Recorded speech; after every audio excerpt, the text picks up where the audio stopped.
What's up, y'all? This is Exodus 1, aka INDIGOSKEYE ranking. What's happening, everybody? Basically, y'all know the rules to everything, man. I want y'all to like, subscribe, share, hit notification. Also, if you want to support the channel or follow me on any other platforms, everything's in the top of the description of my YouTube channel. With that being said, let's get this show on the road, and we about to rock it out and see what's going on. We gonna find something to watch, y'all. Yeah, they got a lot going on the internet. I mean, it's a lot going on in the world. Period. It's like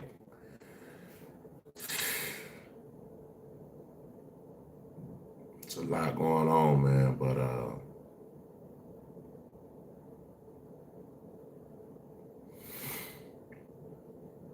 let me see if a couple people come in here because I want to see if y'all can hear me when y'all come in. So I will start the video though. Let me see.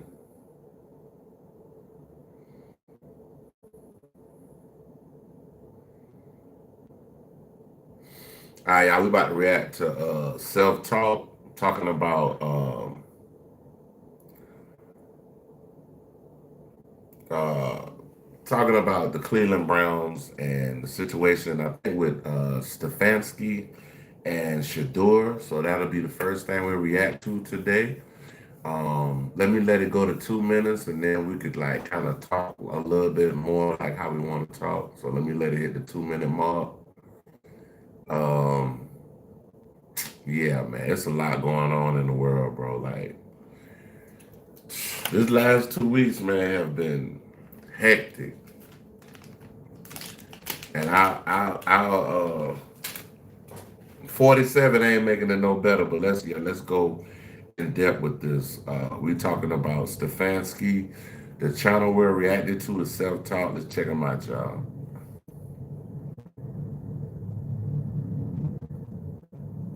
With the help of Zero accounting software, I've got the right information at my fingertips. Hold on, y'all. Before we play that, with that being said, I gotta play the intro. You are watching a master at work. So I can take my business. I don't got premium, y'all, so we want to listen to a couple of words.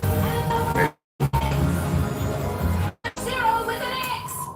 If you have been looking for scratch-made pasta taste without the price tag of takeout, I have found the Marie Callender's Chicken Parmigiana Bowl to be the perfect, delicious frozen meal that also has 30 grams of protein. I'm enjoying mine very... Man. So it's looking like Kevin Stefanski has finally been fired by the Cleveland Browns, guys. Man. I can tell you, having made a lot of... I knew this was going to happen. If you can hear me, please press a 1 in the chat. Hit a 1 in the chat if you can hear me, so I can know if I need to keep going on or restart my live. Tell me if you can hear me or not. Hit a 1 in the chat. I know that might over the hear me. years that this was as difficult as any we've ever had to make because of the quality of the person involved. Organized, worked hard, navigated our ship for 6 years through the inevitable ups and downs that we face in the NFL. Outstanding father and husband. And I think even you all who are around a lot probably underappreciate how much time we all spend together. And hey, if you can hear me, press 1. Press 1 in the chat if you can hear me. NFL game like we did the last 2 weeks, beating our arch rivals Steelers 2 weeks ago, and then winning yesterday on the last play of the game, and seeing the joy in the locker room. And there's nothing more distasteful. Hey, thank you. What's up, everybody? What's up? You either win or you lose. Hey, y'all gotta we're gonna probably check this story out again about this young man that was unalive in Florida. But we about to get through this video about Kevin Stefanski. He has just been fired yesterday from the NFL as the head coach of the Cleveland Browns. And basically they trying to say that Shador got him fired, but no, it's not that. It's when they give you a job, if you don't stand up or uphold to the standard that you've always been held up to, you will lose your job. So let's go. And Kevin did a lot of good things here over his time period with us. It was an extremely difficult decision. Appreciate y'all, man. I shouldn't say I have no doubt. I would be highly optimistic Kevin will be a head coach again in the league. And we all know Stefanski was hired by the Browns in 2020. Here's what Stefanski said in the statement. He said, after 6 seasons as a head coach. Nah, this was Kevin Stefanski said. The Cleveland Browns, I leave with an immense sense of gratitude. When I arrived in January of 2020, this organization, this community, and Browns fans embraced me and my family with open arms. I cannot express properly in words how good we have been treated. A sincere thank you to everyone who I have been so blessed to work for and with. Now, I don't know if y'all know a lot about this story, but do y'all feel like if Kevin Stefanski would have played Shador from the beginning of the season and really seen what Shador had to offer as a quarterback, do y'all feel like he would be getting fired right now? I mean, like, let me know in the comment section. Over these 6 seasons, I'd like to especially thank my coaching staff and the players who did everything that was ever asked of them. They fought through injury and adversity while always putting the team first. I wish all of you nothing but success. Just read yesterday on game about I can't remember how much he's learned.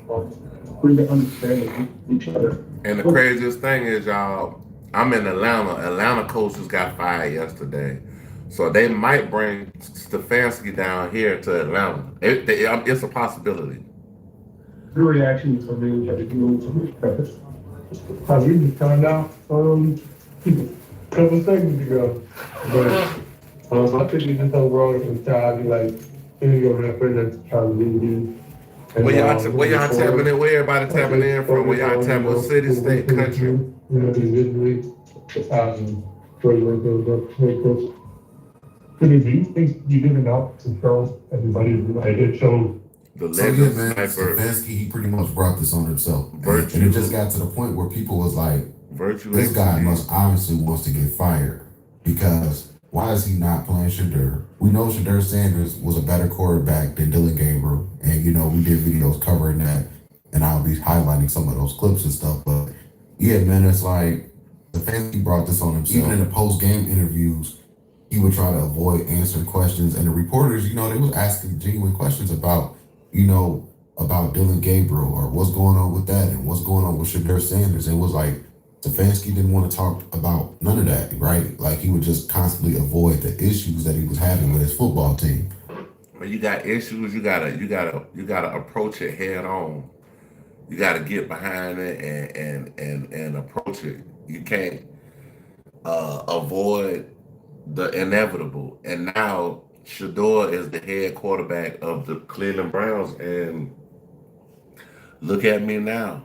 Something happened like that last 2-point conversion. Yeah, not going to get into all the specifics, Jeff, but obviously it did not go as we thought it would. Did you make that call or did Tommy? Yeah, I make every call. What was that? Only thing I can say about Stefanski at this point. Congratulations, you played yourself.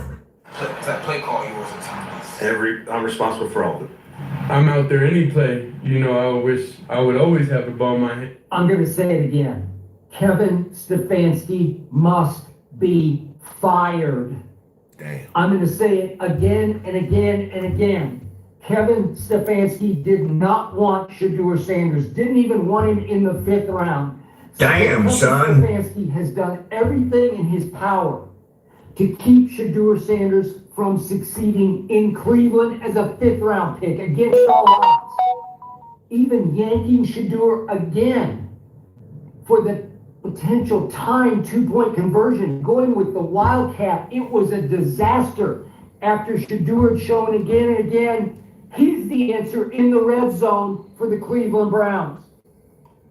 Shador Sanders just played by far his best game as a pro. He just threw for 364 yards and 3 times. Ain't no rookie quarterbacks even doing that, bro. Maybe Michael Vick in the past, but not this guy. Not like this guy has. Touchdowns and led the Browns in rushing and scored a rushing touchdown from 7 yards. Clutch.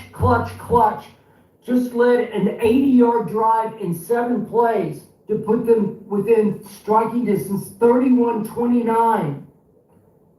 tying 2-point conversion after he had just thrown a short touchdown pass, a beautiful. He would have had a job. All he had to do was let that man play. Have you ever had a job? Oh, they trying to be funny. Oh, here we go with it. Oh, here we go with this. It's a have I ever had a job? Okay. Wait a minute. Who are you? The fuck?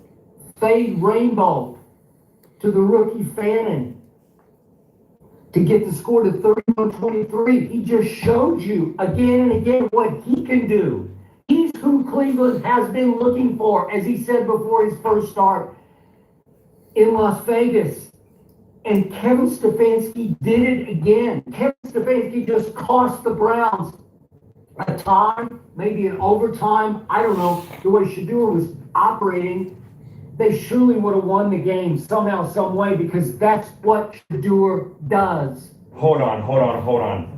Oh my God, let's watch that again. Watch this. Dylan Gabriel, an NFL quarterback, just did. What are we talking about? I swear to you, if Shedeur Sanders doesn't come out in the second half of this football game, yeah, my guy right there, it's time. Let's go. That was the crazy. That dude's an NFL quarterback. I'm gonna just jump shit. I might go all in on Bills Mafia. If Shedeur doesn't play today, it's Bills Mafia. I'm gonna jump through a table and just make it official by the end of the day. That's, oh my God, you gotta be. It's time, y'all. It's time. He's feeling unprepared. Now Texas is an open door. I ain't got premium in this second. Meet our experts. They do Texas, so you can walk out with confidence. Now this is Texas.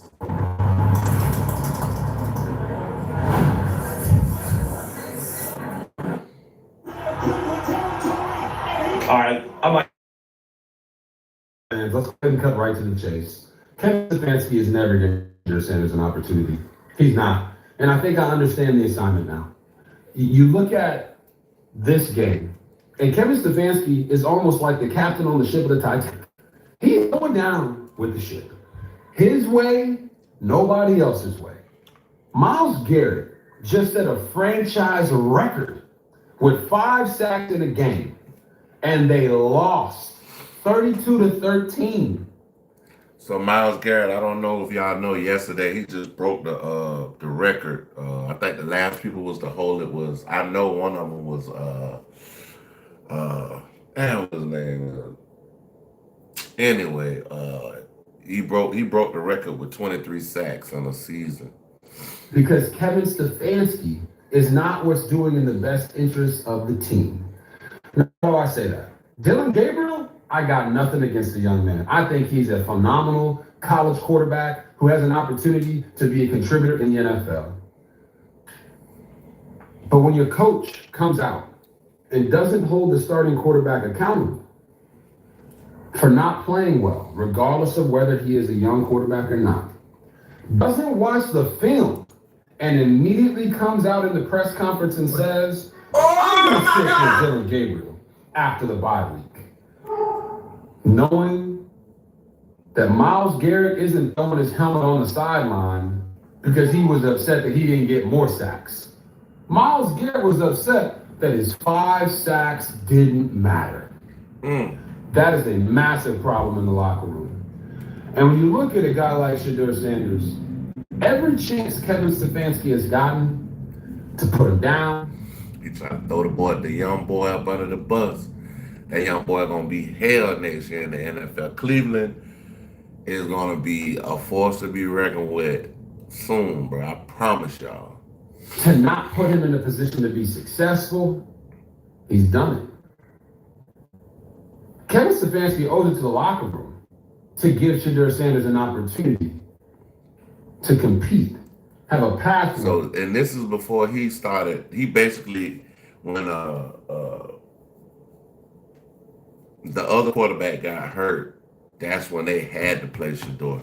And Shedeur showed up every time, every game he showed up. To the field, no different than any other player. But what Kevin Stefanski is telling all of us straight to our faces is that Dylan Gabriel is his guy and he will never start Shadur Sanders. Unless now he's the starting quarterback. Dylan Gabriel, nothing bad to say about Dylan Gabriel, but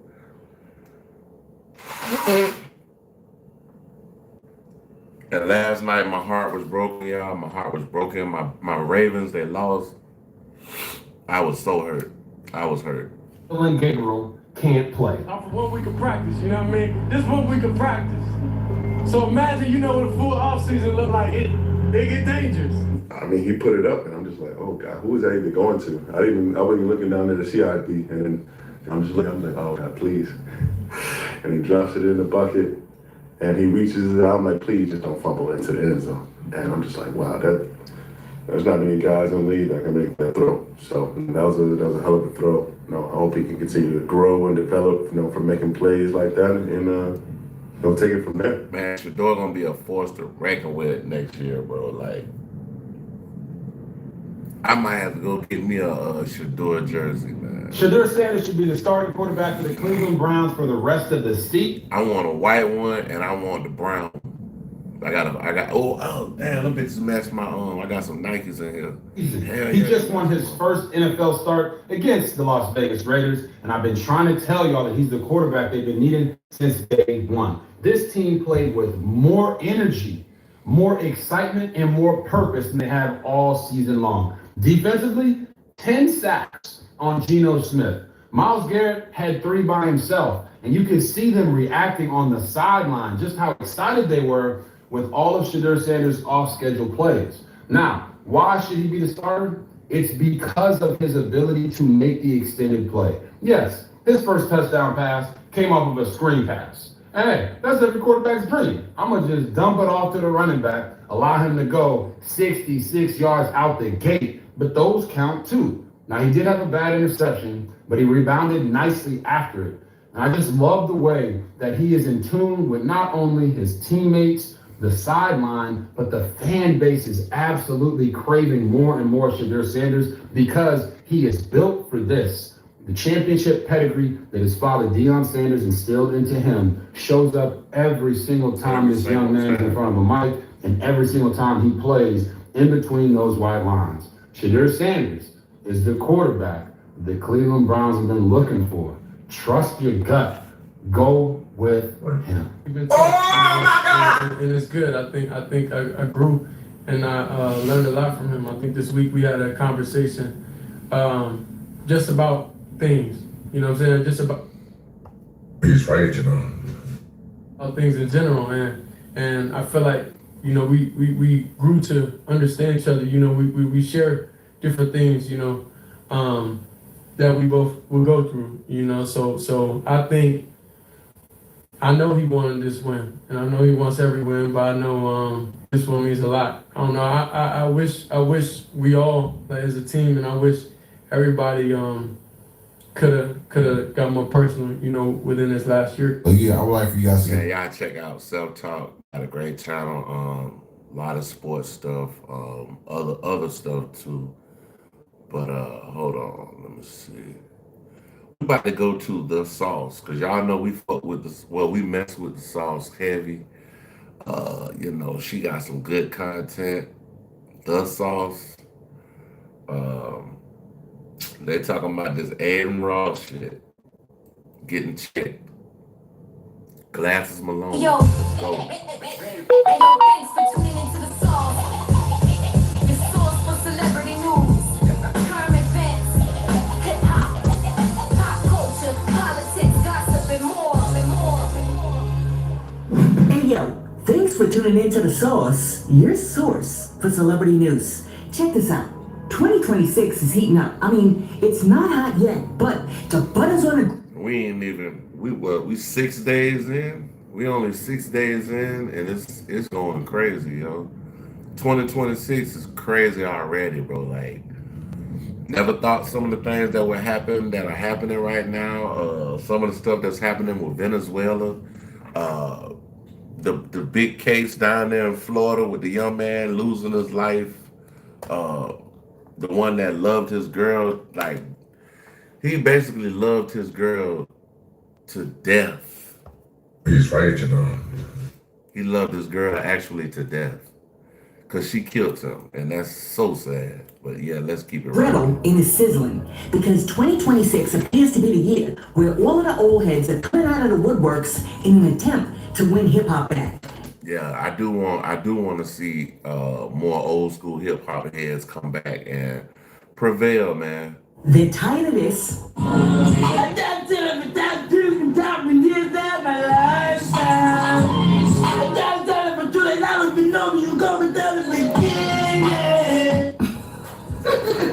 And just like Ghostface Killer said, people have gotten to the point where they want to hear real music with real substance and real words.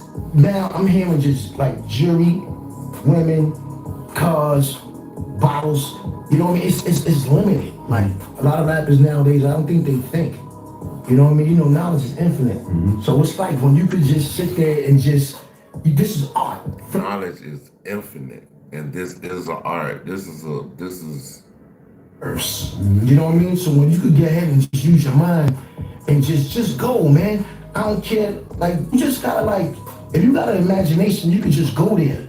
Just go. And I don't know how it is for other rappers, you know, because a lot of rappers is one-dimensional. You know what I mean? I'd be like, yo, give me country. let me dive in there. Okay, so what appears to be happening is that by the end of 2025 into 2026, mad old school pre-2000 rappers who were formerly in retirement are now coming back out and jumping back into the mix. They trying to bring hip hop back, man. They tired of all this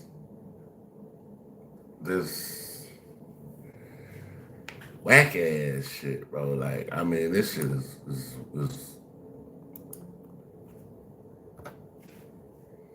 You are watching a master at work. For example, Salt from Salt and Pepper, Kid Capri, Kwame, Mobb Deep, The Clips, Fabulous Nas, Slick Rick, Raekwon, MC Light, Ghostface Killer, Redman, Fat Joe, Method Man, and Papoose all decided to jump back on a... Redman put out a beast freestyle. I think he was walking down the streets of and he was either in Japan. I think he was in Japan. Mike, at the end of 2025, going into 2026, and we're also expecting a brand new album from Busta Rhymes later this year. Flowers for Gen X, coming for y'all next. What's the secret to peak health? Get started at noon.com. If you're an illegal alien, this runway is your future because you're headed home. I'm Christina. Call me a has-been. Put you on stage and destroy your legacy faster than the backspin. Hey up, I walk up in the spot like I love being me. Stay there, talk that shit to me. All you talk about is just getting rich. I'm a top shotter who drop dollars and pop collars. You ain't talking about top dollar, do not holler. Snappable, half when you laughable. Now they got me like a top angel show. Robbing in the second, quarter at the light. Rolling sexy, it's a new pop. Let's go, the most valuable bars at a crack you now. Now everybody welcome me back like I'm Carter. That Redman right there.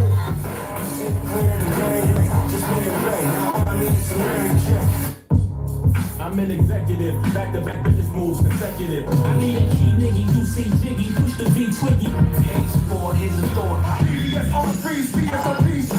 Let's go, Pablo, show down, it's Pablo. I get right to the pistol like a pistol, I was pistol.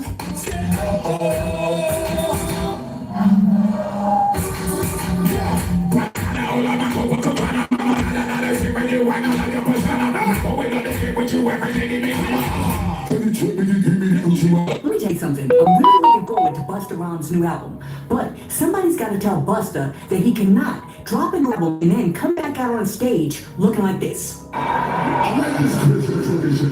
got the dress.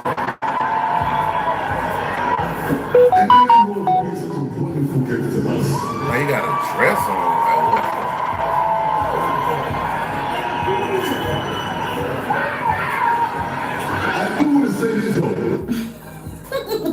Oh my goodness, why did my girl recreate the cardboard cherry red no sleeve dress pants? What's up? Back. I ain't done. But Let me be careful before Busta Rhymes turns around and checks me like he checked this little internet dude for calling him Tracy Morgan. How many of your names Tracy Morgan? Oh, Tracy. Leon Mays, what's up?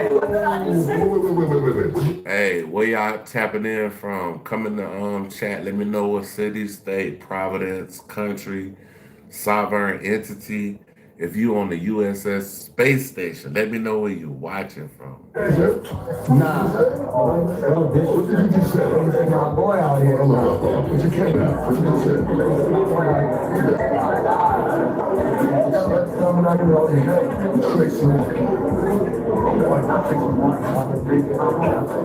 Tracy, my boy. I don't know, my boy said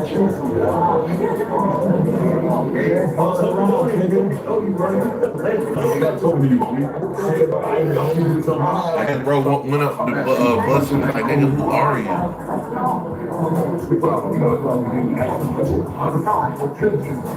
don't understand. I don't know what that means. I'm trying to be funny. What you mean, Tracy, my boy? What that mean? I don't say Tracy. I ain't hear nobody say Tracy. See, now what had happened was these little internet trolls. I think old boy said he looked like Tracy Morgan. Think he thought Busta Rhymes was Tracy Morgan.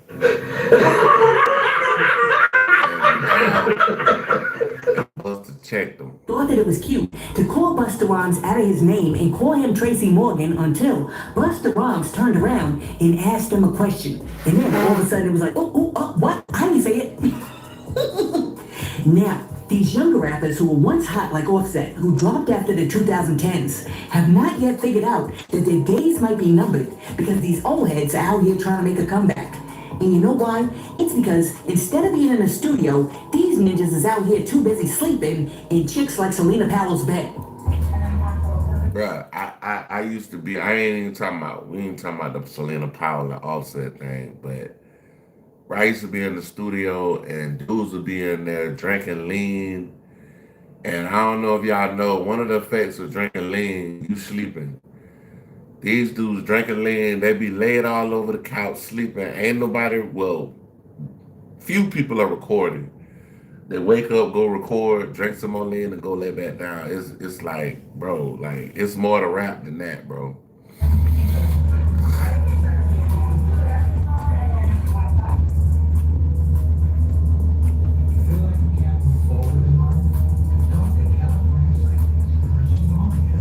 Sir, I can give my customers more. I ain't got premium, y'all give me 1 second.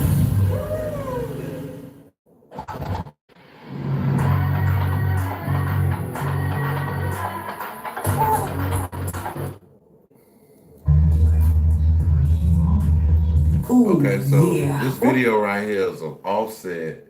He's laying in the bed. Selena Powell is basically recording him while he's asleep. The implications of that right there, you got to be careful because, bro, if she got her location on and somebody is looking for Offset, if she posts that while they're there or she's live streaming him sleeping, that could get ugly for Offset. If he has a problem with somebody or things of that nature, they could pull up on him and be waiting on him. They got the low. That's how they got Fulio.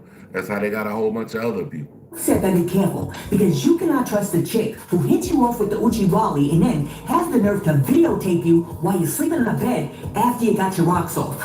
Alright, so while a lot of these younger rappers are out here sleeping like Offset, some of the older Offset was sleeping like Selena Powell pulled his soul out of him. rappers who are not jumping back on a mic like Ice-T still are doing their part to save hip-hop. Because the other day, Ice-T came out to promote a rapper that he says is 100% official, and he also said that nobody out there can beat this dude bar for bar. Check this out. This is the Merkham's Ayatollah CD, alright? Motherfuckers, you ain't got a CD, play it in your motherfucking Xbox or your PS, whatever, 3, 4, 5, 6, 7, 8, 9. Stop playing. This shit is fire. This is bars on top of bars. This is what real hip-hop is all about. This is Exhibit A. Yo, Ice, what's your favorite joint on that motherfucker? You said you heard it? Yeah, I like the Final Level, of course. That's my MO, but the track is crazy on there. But he did what he was supposed to do on this album. cannot out-rap this nigga, so stop it. Now, although we can't listen to a sample of Merkham's album right here because of copyright reasons, I did go ahead and find an old interview with Merkham's when he dropped the freestyle so we can see if Ice-T is telling the truth when he says that nobody out there can out-rap this ninja. And while I'm setting up the clip, do me a favor and hit that like button, and if you're not subscribed to the channel, go ahead and do that too. And I swear, I really hope that this dude can rap because I haven't heard it yet.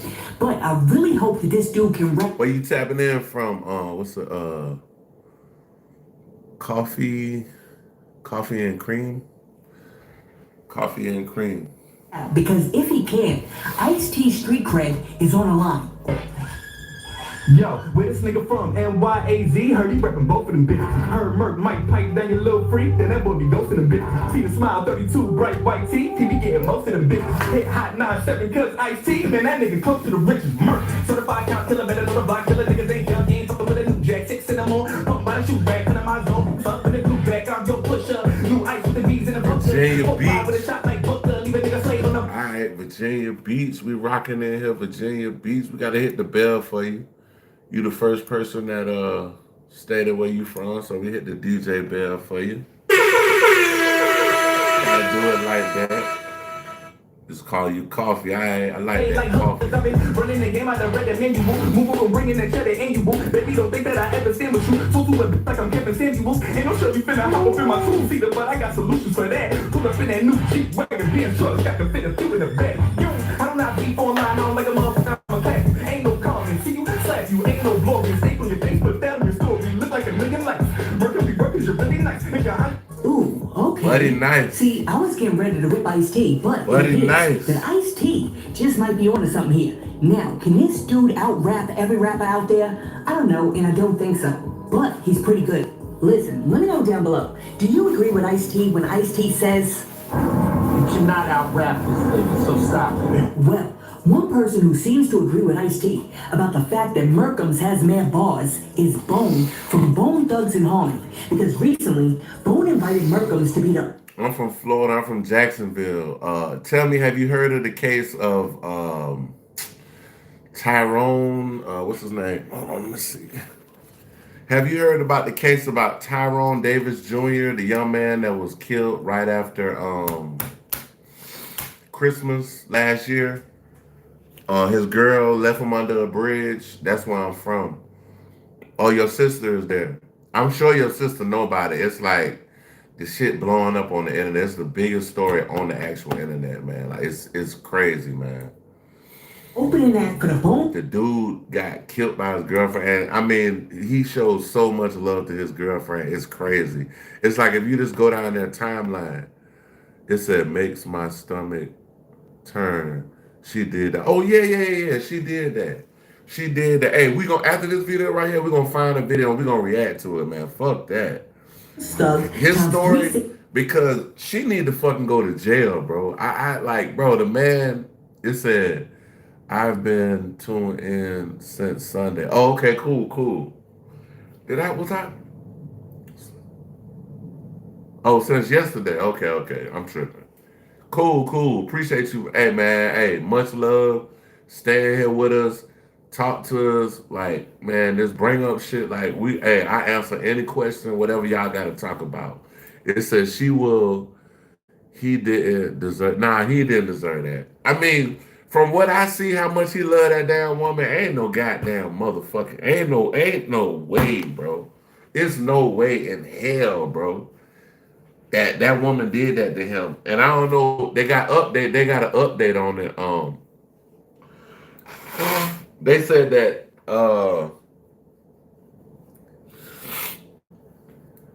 he was found, basically, I know you know some of the details. He was found without his wallet, he was found without his phones, or he got 2 guns. He didn't have any of his guns. So basically, they said that allegedly, the family is saying that she withdrawed his account, like took all the money out of his account. Yeah, I'm hooked on it too. Yeah, the auntie and the daddy, yeah, man. The auntie going crazy with this shit. The auntie, she She like, hey, I got an auntie. Well, rest in peace. One of my aunties is like that about me. If something would have happened to me, bro, my auntie, rest in peace, she would have cut up out here. It says right. She left him with nothing. Yeah, bro. It ain't even. I mean, I would have rather her leave him alive and did some slick shit and took his money, or I would have rather him they arguing and he punched her in her eye or some shit and went to jail and got bonded out and still be alive. I would have rather that. I would rather him bust her lip. For real. Mafia talk. He would still be alive. But the craziest thing, he's not that type of guy. So by him not being that, he's a loving man. Like he really had love for this woman. And that's why if you go to some of my older lives, I be telling these people in the live, look, bro, y'all can't be tender. I call it tender D. You know what I mean? Tender D. Tender D mean you'll do anything for a woman and then she shit all over you, bro. This is exactly, it hurts my heart. Yeah. And I'm going to be honest with you, bro. Just that case right there alone, by it being so big and it's going all around America, bro, it's messing it up for women that are actually good women. It's good women out here. It's great women out here that probably won't even be able to get a man after this because dude's like, damn, if my man treated this chick like this, and he get unalive, I might as well just I might as well just goddamn stay by my motherfucking self. I might as well stay alone. Yeah, I'm just telling you what God tell me, man. I appreciate it. Man. Love, I appreciate you, man. Bringing it up, set it up. When y'all going back on tour?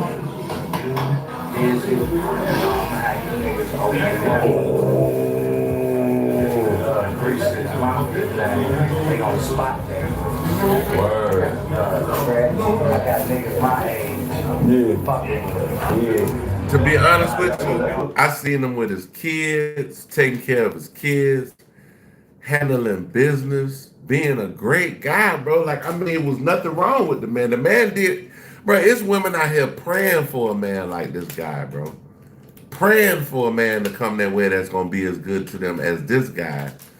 And she unalives him and drains his bank account, man.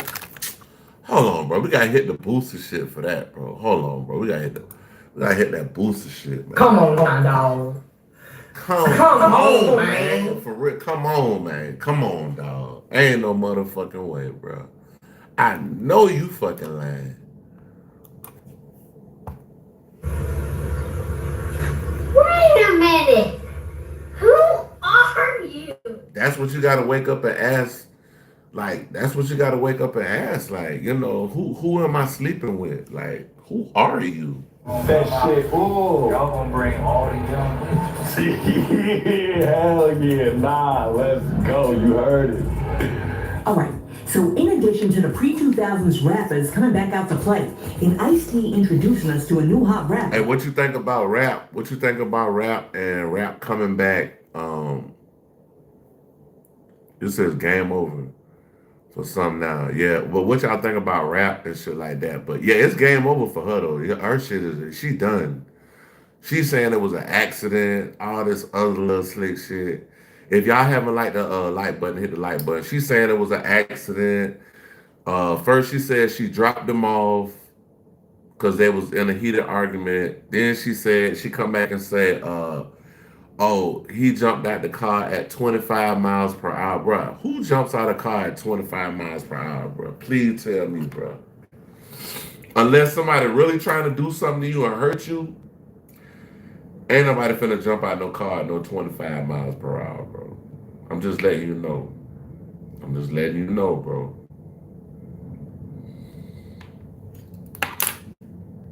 Yeah, she a liar. She a liar for sure, bro. Like, it's coming though, bro.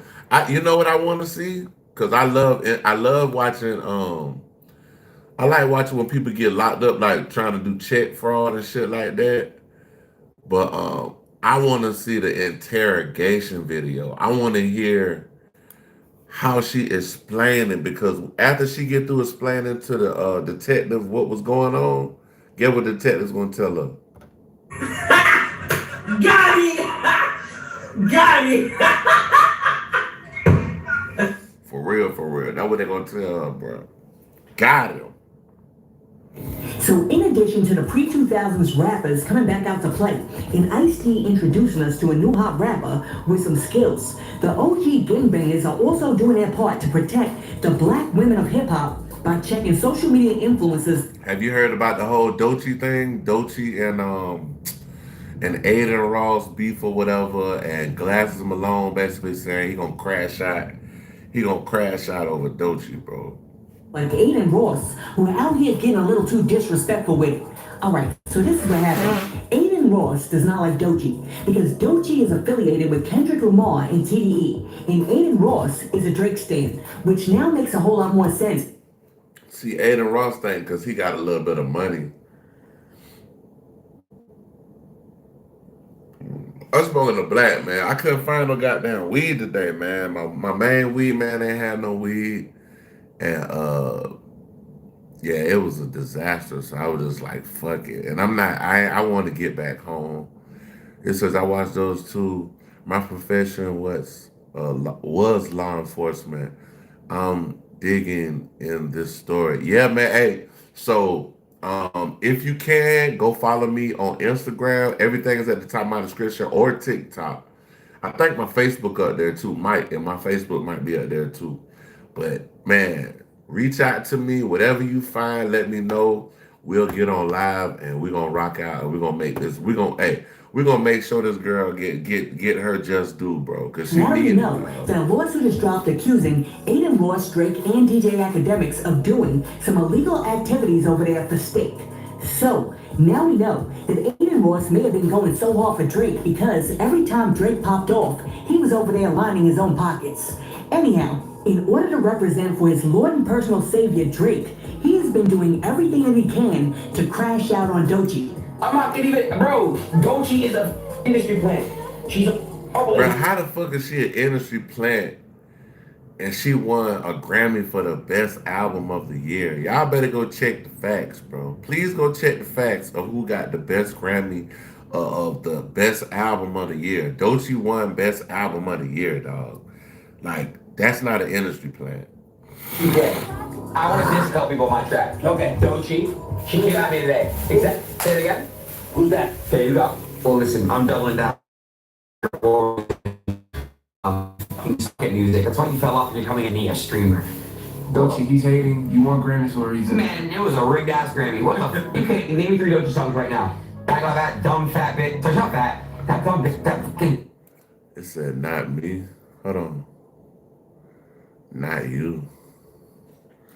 I don't know. We might have a clown in the chat, y'all. Dude, that fucking stupid smelly whore. Do I gotta hit it? Do I gotta hit it? Do I have to hit it? Please let me know. Are you a bot? I think we got bots in the chat. Hold on. Nah, no, we be having like bots coming in here and then they'll just, bro, they'll keep putting the same text like 20, 30 times. And I call it myself personally. I'm like, okay, now we in the Matrix.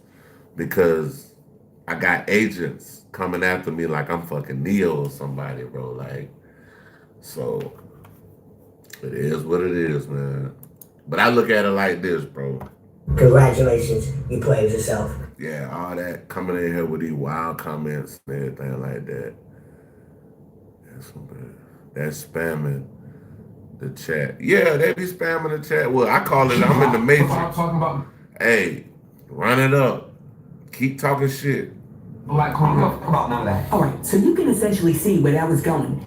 Anyhow, after hearing Aiden Ross call Doechii out of her name one too many times, LA Crip Glasses Malone was sitting over there like, you know what, I heard enough. I done heard this little white boy call this black queen out of Glasses basically told him, he's like, look, bro. I don't even know if y'all know, he went to New York and told what's his name, Joe Budden. He was like, yo, Joe Budden, I'm in New York, I'm in your city, come pop out on me. But this clown had the audacity to say, um, he had the audacity to say, yeah, I'm in your city. I got the police with me.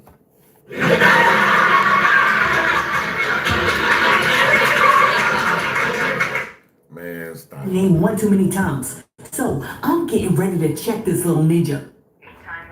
Taxes was feeling unwelcome. Check this little ninja. One thing to critique somebody work, right? Or say you don't like their personality. It's one thing to say, okay, I don't like the album, I don't like the rap, blase. Okay, we hip hop heads, we have our opinions in this hip hop spectrum. We got our opinions. Everybody has an opinion, just like an asshole. We all got opinions. But when you go above and beyond and you try to go and disrespect her, and she's connected to some powerful people, one of the most powerful artists in the industry as we speak right now, Kendrick Lamar. Top Dog Entertainment, all of that. Forgive me, y'all. I had a head cold a lot earlier. I'm trying to get over it right now. It's another thing for you to sit up there and talk about any black woman, Megan, to Doechii, to a bum black woman on the street, to a black mom, to a black teacher. Bro, you are a white man. Stop talking to her like that. Stop doing that. That's not it. Okay, but hey, check this out. So you say you only follow true crime. I follow true crime too. So I'm in Atlanta.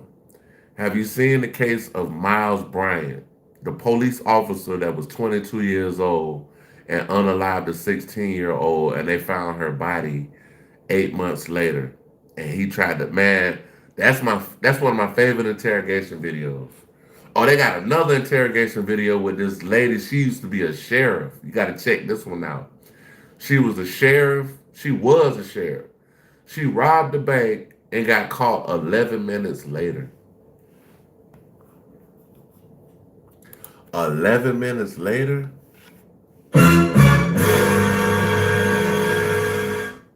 That's not it. Like, no. Now, Glasses went online and spoke to Aiden on social media directly, and he told Aiden that if he doesn't knock it off, he's getting ready to call all of the Crips to press Aiden Ross and anybody who's associated with Aiden Ross. Now, after Glasses Malone tried to talk to Aiden Ross man to man, however, Aiden Ross proved that he's not a man and he's still a little boy. He turned around and called WAC 100 in order to try to get some protection and to get a pass. On stream, so don't say anything crazy. But listen. Okay, sheriff, you the Glasses, Loke, and Hey man, that's what's up. We got a sheriff in here, man. My brother, he wasn't law enforcement. I got twin. Well, not my twin. I'm not a twin. But I have twin brothers. They're older than me, and they was in the military and they worked in like fire department, things of that nature, like that. One of my twin brothers, he got unalived in Mexico. Yeah. Bradshaw, they're threatening me. Glasses up, I'm not, bro. Trap ain't nobody. Don't pay him no attention. Glasses. Okay, well, can you call Glass and let him know to tee up and get off my PP? I'm on here tonight. That's fair. That's Glasses alone. Oh, okay, all right. See, Trap is just pop cases. Pop's like, I follow. Don't pay him no mind. He's a mission his day. Glasses alone is who he is. I call him. A CO. You mean correctional officer? You was a correctional officer in the I guess a jailing facility. That's what you used to do. Right. All right, Wack. Thanks, bro. Alright, so after Aiden Ross called WAC 100, WAC 100 must have turned around and called Glasses Malone. Because then, Glasses Malone jumped. Shit, a lot of them, they be getting in trouble too, bro. They be trying to sneak things into the jail, like phones and... I remember when Gunna... My bad, y'all. I'm sorry, y'all. Try to get through this. That's probably why I was feeling bad on Friday. I don't know if y'all know about the whole Young Thug case and all this and that, but when Gunna was locked up, one of the actual correctional officers, she got locked up for trying to bring in drugs and phones and everything to Gunna. back online to tell Aiden Ross, I don't give a cuff who She brought some of that booger sugar into jail. Some of that booger sugar, if y'all know what I'm call. talking about. I don't care whether it's WAC 100 or anybody else. When I see you in the street, little boy, it's up. Now, here's where the story gets interesting. Because instead of checking Aiden Ross and telling him that he needs to keep that black woman's name out of his mouth, WAC 100 turned around. Now, that's definitely true. I heard of a case, I think it was in, if I'm not mistaken, I think it was in Michigan. And it was a correction, well, it was 4 correctional officers got pregnant by the same guy.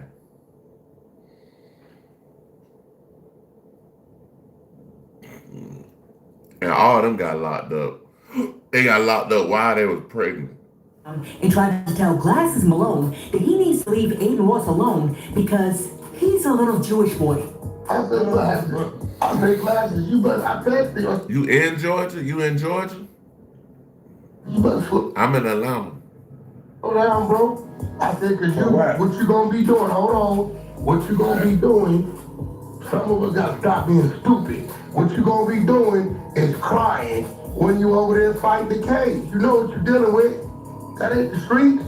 That's the Jewish kid who got a voice in the platform and he's telling you, you cannot start it. I don't care. He say it's a, I ain't gonna say that, but I don't care if it was an African, Indonesian, Asian. I don't give a damn about none of that shit, bro. If somebody ain't, bro, you got people that like are of the Islamic faith. They not scared to die, bro. So that's what I'm saying. Y'all playing with these people out here, bro. Some of these people, that's what they want to do. They want to go to heaven.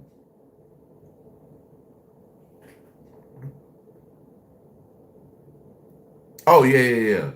Like I said, all 4 of the women that got pregnant, you know, he was, but man, this dude was like a kingpin. He was buying them high-priced cars, giving them money, had them on the payroll, all this shit from prison, dog. Implement picking games on people like that in the open. You can't do that, bro. You don't do it, nigga, just do it. Shit, no, I'm talking about internet shit right there. That ain't internet shit, bro. No, that's completely internet shit. When you, what you did to me was internet shit. I'm pretty sure. And I don't care if it was a fine female or whatever. I dig it, bro. Like, I don't care how fine a female is, bro. Like, I work with fine females at my jobs all the time. I never try to talk to them because I never wanted issues with, we get together, it don't work. Now I'm out of a job because it doesn't work. Like, and it's even worse being a CO over women. Why would I mess with a woman that's, bro, I done seen cases where dudes was working at nursing home and was messing with women that had like mental problems and that was just got them pregnant. I don't know, that's a famous case right there. Yeah. Don't play where you get paid. You right, dog. Don't play where you get paid. Hell no, I ain't playing where I get paid at. That's like shitting where you eat at. Finishing a book. Sorry, I actually don't work one day of the week, so I take a Sabbath every Saturday. Turn my phone off. You did. The dude that got the lady pregnant in the nursing home, all they had to do was just do a DNA test on the baby, and they found out who exactly the child was. Me? With internet shit. See, not the child, but the culprit, the person who actually impregnated the special needs person inside the nursing home. Problem right here is that Black 100 is out here making mad money off of these little gamer nerds. So he'll let them say anything. He'll let them trash and disrespect black women all day, every day, just as long as he gets paid. However, Glasses Malone is saying, nah, son, bump that. That's dead. I don't care what you say. This little boy right here will not get a pass to be out here disrespecting my black queens just because he makes y'all a lot of money. Okay. After Aiden Ross realized that Glasses was not playing, he was like, call the police. To which Glasses responded, okay, dum-dum, but just remember, the police... The same thing with PDFs, man. PDFs, But I'm glad you're on the same page I am, because a lot of people, they don't understand. Like, when I look at a lot of these cases, bro, like, it just make you just want to do the right thing, bro. Like, bro, I know it was a cop. I know you know this story. I know you know this story. It was a cop. He was stopping black women and he was assaulting them. We'll just say SAing them. This dude got like 300 and some years. Have you heard about that case? I forget his name, but yeah. Show up after crimes, not before. And at that precise moment, you could see that Aiden Ross realized that the streets and the internet are two different things, and that he might have cuffed up. Now, TikTok and I seen the whole case from the media standpoint, and I actually watched the interrogation video of this cop, and he okay, peace. It said them all, yeah. Hell yeah. Controversial Shannon just dropped a video saying that he believes that a lot of this mess is caused by black men who allowed Aiden Ross to get away with this mess in the first place. Hey man, with this whole Aiden Ross and Doechii situation, black men are to blame for that. Because a lot of black men have allowed these people to come inside of hip hop and basically just keep, exploiting our culture. And y'all give leeway for these type of dudes. And because no Caucasian man. Are you saying good night like it's some years, bro? He got 300 some years without a body. I'm talking about how you get 300 and some years without a body, my nigga. Create nasty of the nastiest of work, bro. For real. Should never be speaking down on goddamn black women whatsoever.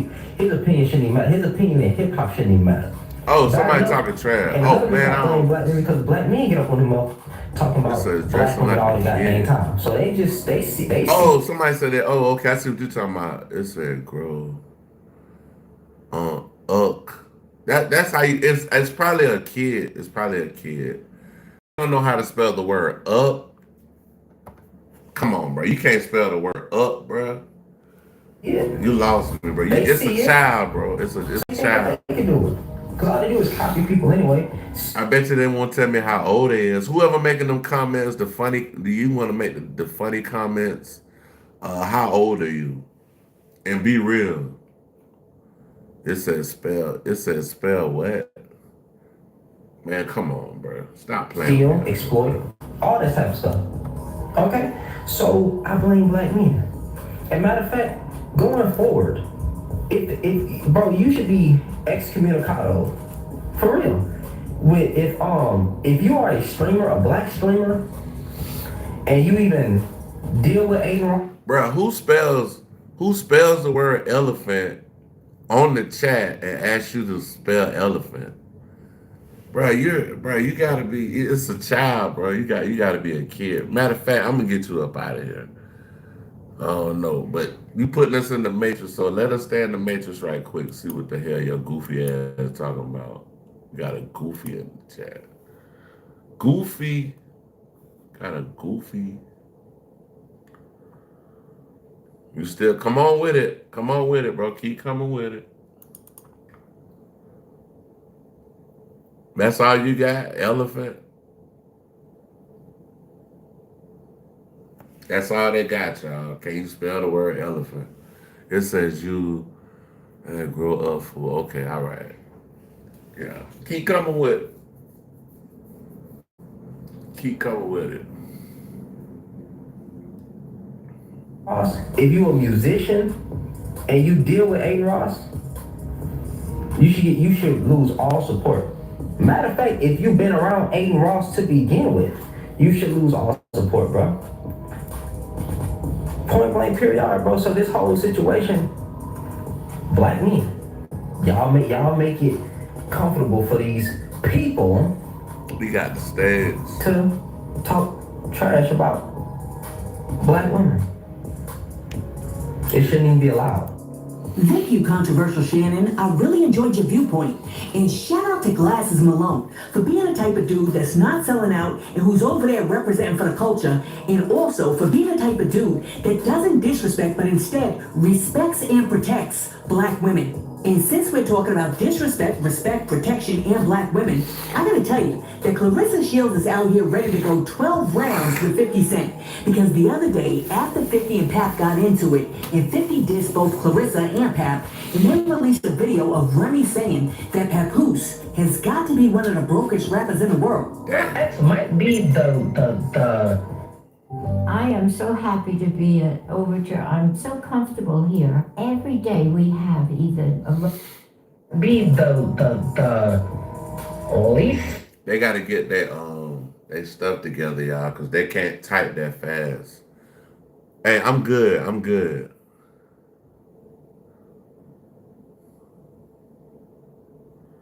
Yeah, man, I'm talking about I had my nasal passages, man. Like Friday, I just wasn't feeling good, so I knew something was going on with me. But yeah, Friday I was like, man, I just wasn't feeling good. I didn't even really do any too many lives like that on Friday, man. It just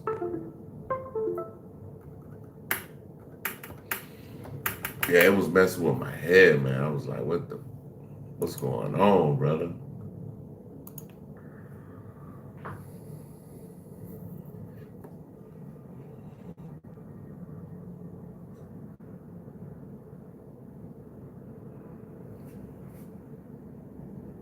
Sad thing, bro. It's not even a blunt. That's how slow you is, bro. Bro, slow ahead, bro. Oh. Bro said, goddamn, how many blunts have you smoked? Why you worried about it? You on my stream. Why you worried about how many blunts I smoke?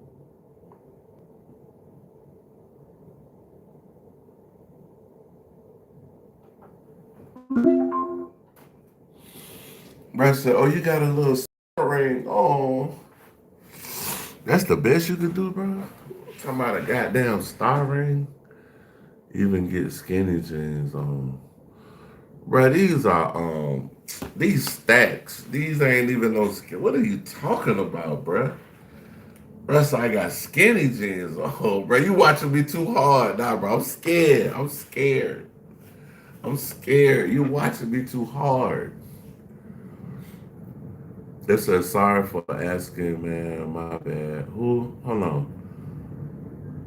Oh, no, not you. I thought you was the other person. My bad. It ain't like that. I thought you was the other dude in here making jokes and shit. Like, oh, jokey joke looking ass boy. Baby hamster looking ass nigga.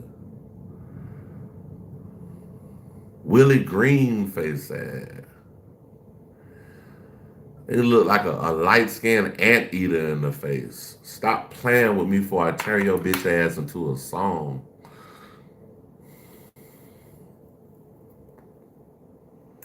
Got eyes on what? Listen, got your shit together. Come on. You slow as hell. Okay. And that's how I know this person got to be a kid. Rocking skinny jeans. Therefore, Prince, what? Explorer is watching too. Oh, I think they came in ganged up on me. What are my goals for this year? My goals for this year, basically start a nonprofit organization for children, helping kids with talents and connecting them to the right venues so they can get better at what they do, whether it's art, sports, education, acting, whatever you want to do as a kid and you're talented. That's what I'm trying to focus my focal point on. If I don't mind, please hit the like. Hit the like button.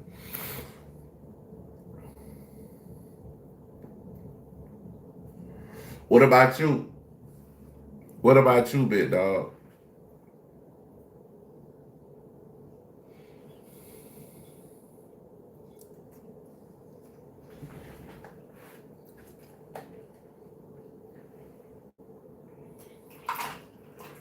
I don't know who this is, but they obsessed. They in the chat, but they going crazy. Like you, hey, we got a bot in here. You're a bot. Stay away, kids. What? No see. That's how you know it's a kid, y'all, because it's like they can't even spell. They can't spell. No, Nancy. What is? Nah, I don't know. I don't even know what you're talking about at this point. Just keep running up the whatever you saying in the chat. Keep talking. Keep running it up. Run it up. Run it up. Keep running it up.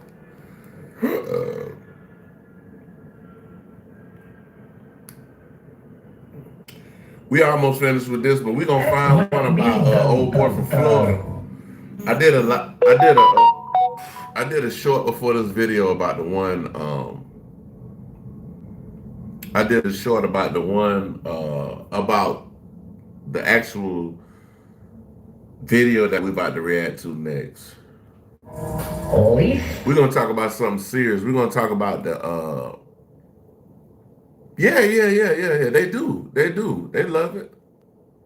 They love it. Alright. Shout out. Peace. It says just like that there you say you want to work with kids. You're okay, all right.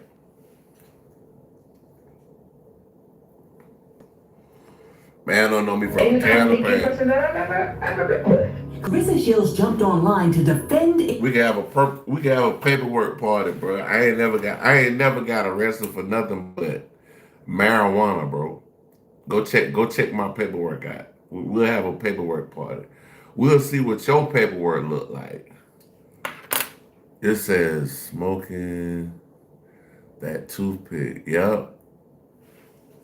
Sure is. Sure is. Protect our man Papoose by telling 50 to shut the cup up and to also let 50 know that in all these years, all of these years, he has never ever been the best in the rap field.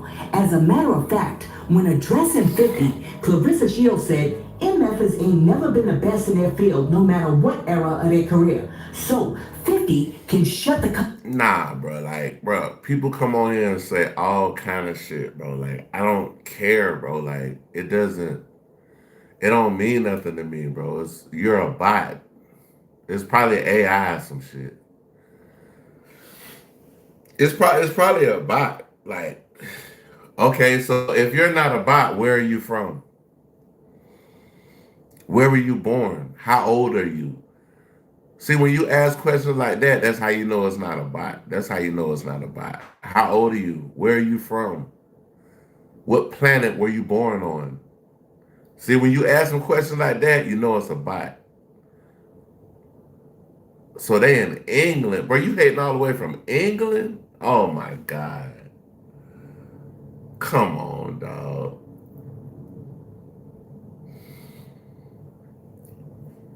All I'm gonna say is if you from England, man, cheerio looking ass. For real. All right. So after Clarissa Shields made that post, a whole lot of people came in the comment section. And one person said, 50 definitely was once the #1 in the game. Selling a million first week type ish. And then somebody else was like, she must be talking about another 50 Cent. Laughing my A off. Because 50 had the whole era. Like what? The Ye I don't, you know what I'm saying? Like, I don't, you know what I'm saying? What they don't know when they keep texting is you just making yourself look bad. That's it. Yeah. That's it. You know, you just make yourself look bad. Like, hey, it's time. It's time. It's time, bro. It's time. So. And then after that, here's what it is. Was like, 50 was definitely the hottest rap artist in the world, 0305. That's technically the best in his field at that point. LOL. So what she mean? And then after that, somebody else was like, laughing out loud. 50 definitely was the best in the field at some point. See, if I had my moms in here, bro, like, y'all don't want me to call Granny and have Granny come in here, bro, because Granny gonna get y'all ass up out of here. But I don't want to call Granny because Granny is she gonna block all y'all motherfuckers. Damn near forever. As soon as she see you again, she gonna block your ass. Yeah, you know. Hey, we Gucci over here, bro. We Gucci, bro. Say what you want to say. Keep talking. Keep texting, please. Keep coming. Come on with it. Y'all hit the like button. Even the haters, hit the like button. Keep coming with it. In his career, what is she talking about? And then last but not least, somebody else was like, this comment proves how young she is. LOL. But see, what he don't know is Gucci Man. Okay. Now I'm Gucci Man. First I was okay. All right. Keep texting, bro. Keep texting. Girl, just be quiet, please. Now, what she said? Hold on. What she said? What she said? Point in his career. What is she talking about? And then last but not least, somebody else was like, this comment proves how young she is. LOL. Girl, just be quiet, please. And she said, girl. So, girl, we're gonna leave that. He definitely was the best in the field at some point in his career. What is she talking about? And then last but not least, somebody else was like, this comment proves how young she is. LOL. Girl, just be quiet, please. Now, even though that's a very strong punch, I'm not quite sure that that's the jab that Clarissa Shields should have thrown. And let me tell you why.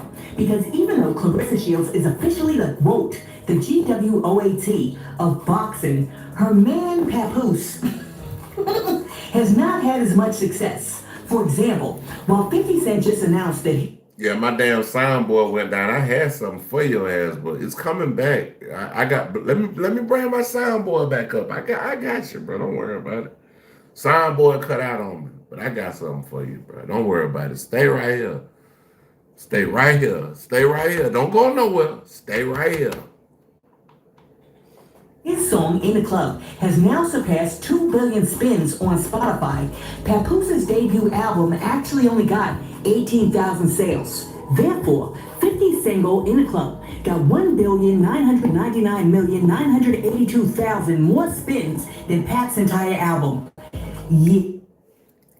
He sound like Remy Ma in the chat. It sound like he's hurt. He's a hurt female whose husband left him. Poor little thing. Bless your little heart. Yeah, I don't think that's the route that you want to take. Now, as hip-hop heads, we all respect Pat. Bless your little heart. But when it comes to like commercial sales and you all right? You good? I don't think that Papoose wants to engage in that conversation. Poor little thing. Where you at? Where you at? Come on. Where you at? Come on. Where you at? E, where you at? Where you at? Where you at? Come on, E. You was texting a whole lot earlier, bro. Come on, bro. Like you making the chat, go wild. So keep doing your thing, baby. Down below. Keep in texting. her defense of herself and Papoose, should she have taken it there? All right, y'all, we about to go to this.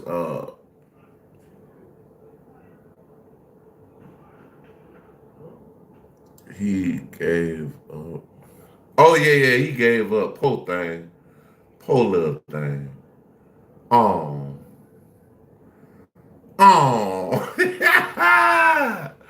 Boy, stop with your funny looking ass. I don't even know what you look like, but you funny looking as hell, boy. Stop playing with me before I turn your bitch ass into a song on this motherfucking live, nigga.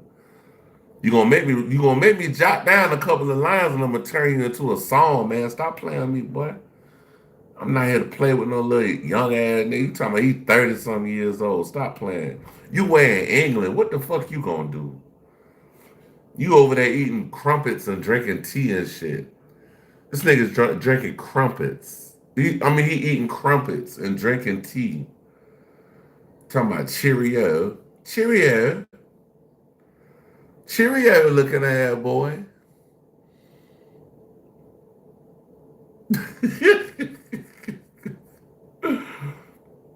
Oh, hey, that boy look like a reverse hamster in the face. Oh, goddamn. albino alligator mouth having ass boy. Oh, young Skeeter Rock looking ass nigga. Man, let me hold on, let me go to something else, bro. Cause y'all have me in a bit clowning all night and shit. Hold on. Let me find something to watch. This shit funny, bro. Hey, I'm just clowning though. Y'all don't want me to get the soundboard up because the soundboard gonna tear ass up here. But I'm waiting on the soundboard to load up now. I got a whole bunch of shit on my FL Studio. Give me a second. It's coming. Don't wait. Wait right here. Where you at? I don't. He mute now, y'all. He ain't texting no more. He mute. He ain't saying nothing now. Where you at? All right. I get it. I think the people in the chat hurt his feelings.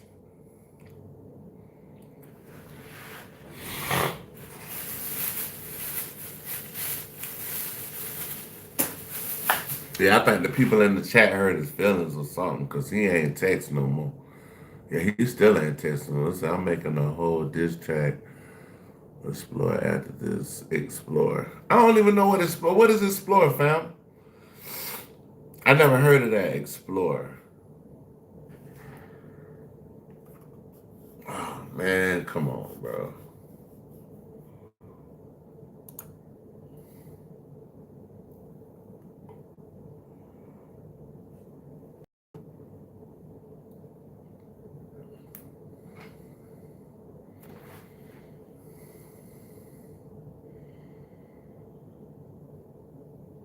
Oh, okay, because his name was E. I wasn't even paying attention to, but that's how insignificant he was. I wasn't even paying attention to the dude name. Like his name was Explorer something. Yeah, I don't, I that's how much he means in this chat or to me.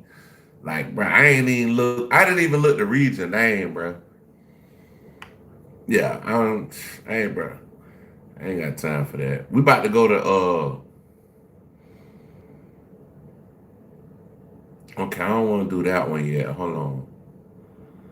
Let's try to find something about this dude that got killed by his girlfriend in Florida, man. Hold on. His name is Tyrone. What's his name? Hold on. Tyrone Davis. Tyrone Davis Jr. There you go right there. Boom. It's gonna be like 1,000 videos pop up. My shit probably gonna pop up on now. Let me see. Oh, this is the one I wanted to watch anyway with y'all. Check this out, y'all. We're gonna check out about this dude that got killed by his girlfriend right after Christmas, like that Saturday. So I'm gonna start the video up. I gotta use the bathroom. I'll be right back, man. Hold on. With the help of Xero accounting software, I've got the right information at my fingertips. So I can take my business anywhere.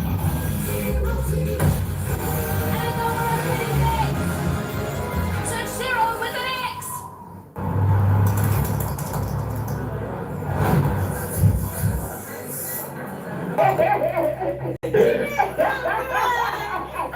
I love you. I love you. You my everything. It's the kind of giveaway that looks just perfect on camera. The kind of people. All right, so check it out, y'all. So check it out. What I was about to say. Oh yeah, this story right here is hot right now. Basically, they talking about this young man. I mean, he loved this lady. We was talking about it earlier in the chat, but I'm actually going to react to the video right now. This young man, he's from where I'm from. I'm from Jacksonville, Florida. I'm from Florida, same place he's from. I think the young lady is from there also. He got with this young lady, was with her for numerous amount of years, and treated her very well. And the way that she repaid him was killing him and throwing him under a bridge. Took his wallet, took his phone, Oh yeah, stepdaddy. Okay. You got it. You got it. You know. We about to get out though. Perfect with you. But in this story, what started as a couple cabin trip ends with one man found injured. Stepdaddy Joe, you know what's going on. Salute. You know. Later described by Hey his y'all, if you know, you know. And for the haters in the chat, one monkey can't stop no show. Let's family go. as brain dead. The Davis family got there. They say he brain dead, trauma to the skull, the back of the skull, his head, blunt force trauma to his head. He ultimately succumbed to his injuries, and the family has so many questions. What happened? Mr. Tyrone Davis Jr.'s loved ones are now demanding answers because they say that the explanation they were given just doesn't add up. The death of Tyrone Davis Jr. Her ass is going to jail. It says you got a name if you were a rapper. Oh, my rap name is Exodus, XODUST, and the number 1, Exodus 1. My little media name is Indigo Sky, Indigo SKEYE. My comedy name is Trigger Rankin, and my other character that I got named is Bishop Maserati Bugatti. So y'all go check out. Y'all can do the hashtags and y'all will see all that shit. But I waiting on my damn computer, bro. I don't know. It's locking up on me. I don't know what's going on with this damn computer. But let's play the damn video and see what's going on. Now, before we get into this is a developing situation. A lot of details being shared publicly come from family statements and social media accounts. I'm going to clearly separate what's claimed from what's being confirmed and avoid presenting rumors as fact. According to his family and supporters, Tyrone Davis Jr., also known online by nicknames like T2 and Stepdaddy Dro, was the kind of person people describe as a provider, hardworking, family-focused, and present. Morning motivation with Joe, so this is what it is. Hey, to all my brothers out there, I just want to motivate y'all right quick, man. Never give up on your dreams, man. Never give up on your goals. This shit ain't... This man fought hard to be a stand-up father, a good father to this, a good mate to this woman, and ended up losing his life. So I don't know if y'all been watching things that I had in the past, but I just got through talking about this. Y'all cannot be tender over no damn female. Fuck these females, bro. You might wake up one day and lose it all behind a fucking female, bro. Like, bro, invest in yourself, invest in your kids, your family, and what you need to do for yourself. Fuck these motherfuckers. If they ain't got shit for you, they can't do nothing for you. Fuck them. You know what I'm saying? Fuck them. And I'm real with that shit. I'm gonna be 100% real with that shit. Don't let nobody play you out. That man got played out of his life. Out of his whole fucking life, bro. Like, bro, the man is not here no more. Bro, just think about it, bro. He ain't been dead 2 weeks yet. This shit crazy. I know you fucking lying. Hold on, let me see what they're talking about.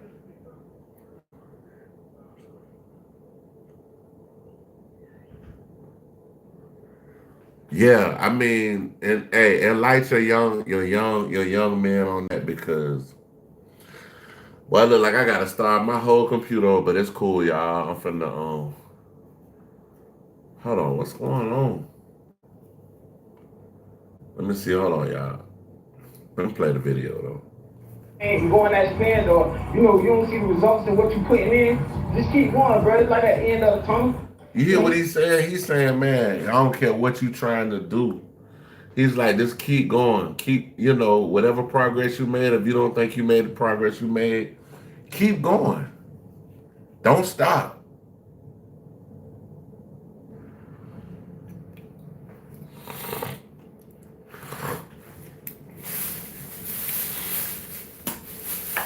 All right, y'all. So I got to start the computer over, but we good, though. Let me see. All right, start it over. We got to start it back up. I got to get my soundboard back up where I make my beats and stuff at. I make tracks and everything too, if y'all interested. Y'all know any young artists that need, y'all know, fuck young, you know any artist that need beats, I got y'all.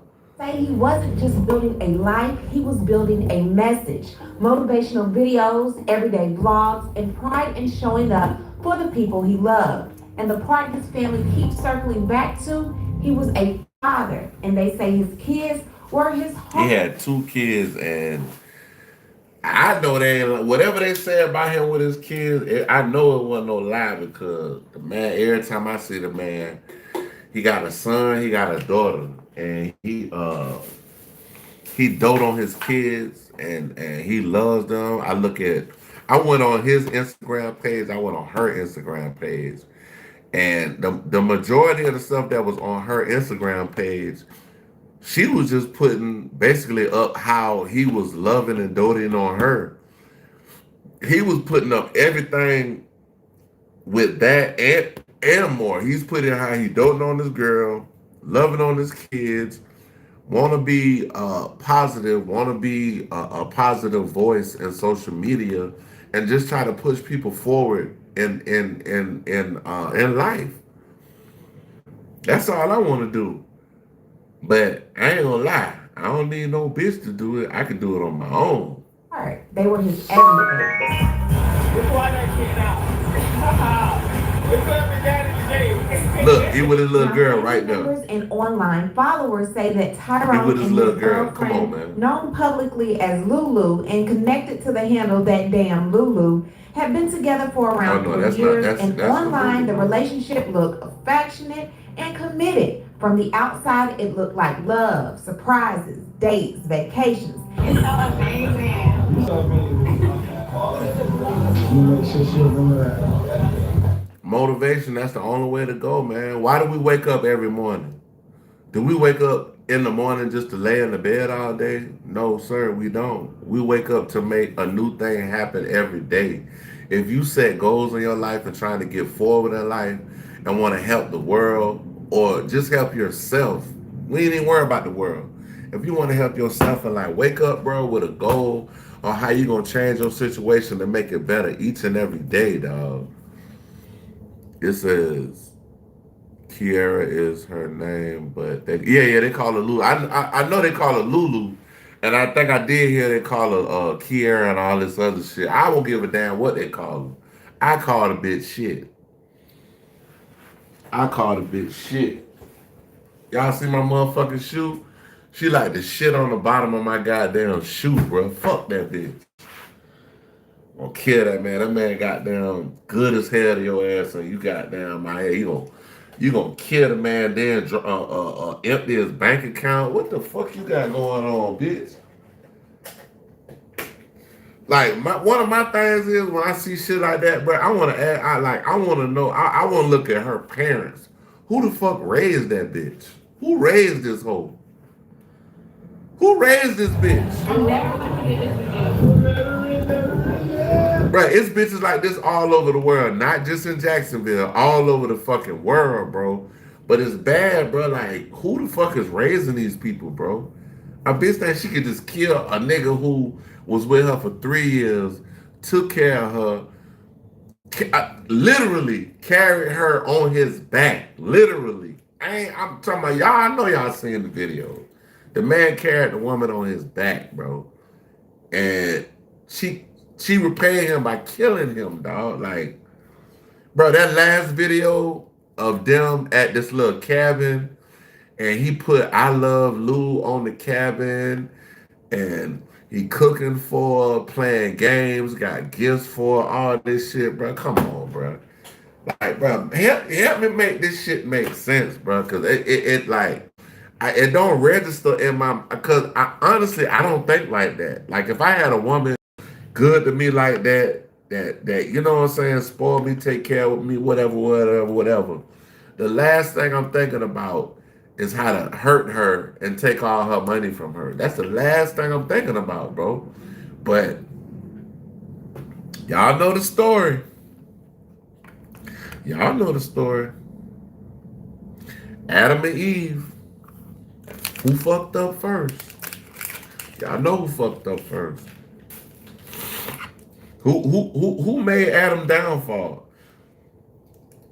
And this one thing I be thinking about that whole Adam and Eve story. Yeah, I thought he said Trump for the tramp. At first I thought you said Trump. He said the tramp. An act of love for a fucking tramp. Come on, man. Or you can't make this shit make sense, man.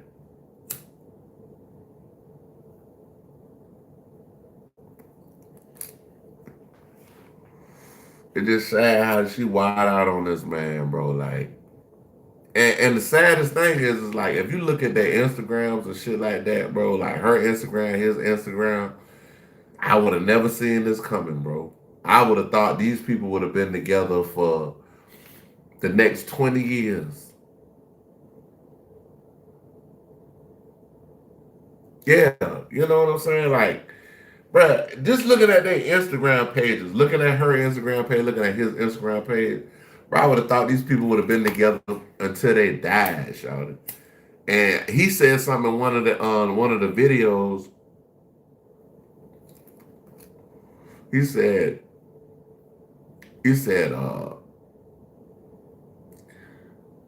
something about he gave us some presents and he was like, yeah, I hope we be together for the next 100 years. That goes to show you where his thinking was and where her thinking was. For real, for real. To a self-serve ads platform. It's easier than ever with My ads. bad, y'all. I got Sign up today. I ain't got premium yet. Hey, if y'all like donate to the channel, man, everything at the top of my description, man. Y'all want to follow me on other platforms, everything's at the top of my description. Let's keep going with this video. Even when she broke her ankle, he was there for the surgery, there for the recovery, riding it out with her. Look at this shit. Take Queen a shower. Well, now, I'm about to bring the chain here and hold her leg. And wow. The man taking her, listen, the man taking her in the shower, showering her while her leg is hurt. Okay, hold on. It said, front end on these apps, I don't bet none of them are truly happy. Too many took each other out. And that's true. And one thing I will say, man, shit, hold on. Let me cut my speaker on right quick, y'all. Give me a second. But a lot of times it's certain shit I don't even put online for people to see. Like, because I don't want people in my business. Like, it's certain things I got going on. I don't let everybody know, bro. I don't tell everybody, bro. Like, I don't like to tell people what I'm doing. I show them what the fuck I'm doing. Like, fuck telling them, motherfucker. Because when you tell people what you're doing, bro, I'm going to be honest with you. At the end of the day, it could become a serious situation where somebody don't like where you're headed or where you're going, and they'll try to throw a monkey wrench in what you're trying to do, bro.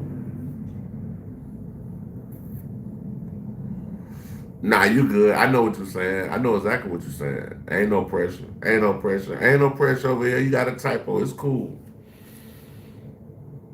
You cool. Ain't no pressure.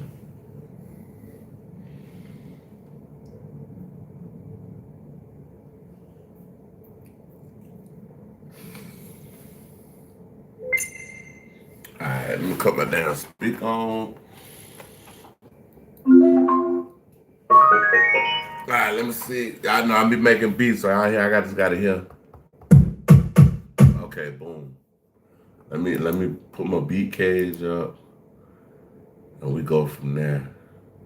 It looks like it's gonna go fast, so hopefully we get some more people in here. But man, I appreciate the handful of people that's in here now, because y'all keeping the conversation going, and I appreciate y'all, man. I like dealing with people with definitely conversation and positive outlooks on what we're talking about, because I ain't just saying this shit just to say it. I'm trying to alert people in this world that, bro, it's bullshit going on out here, bro. A lot of motherfuckers is sleeping next to the fucking enemy and don't even know it.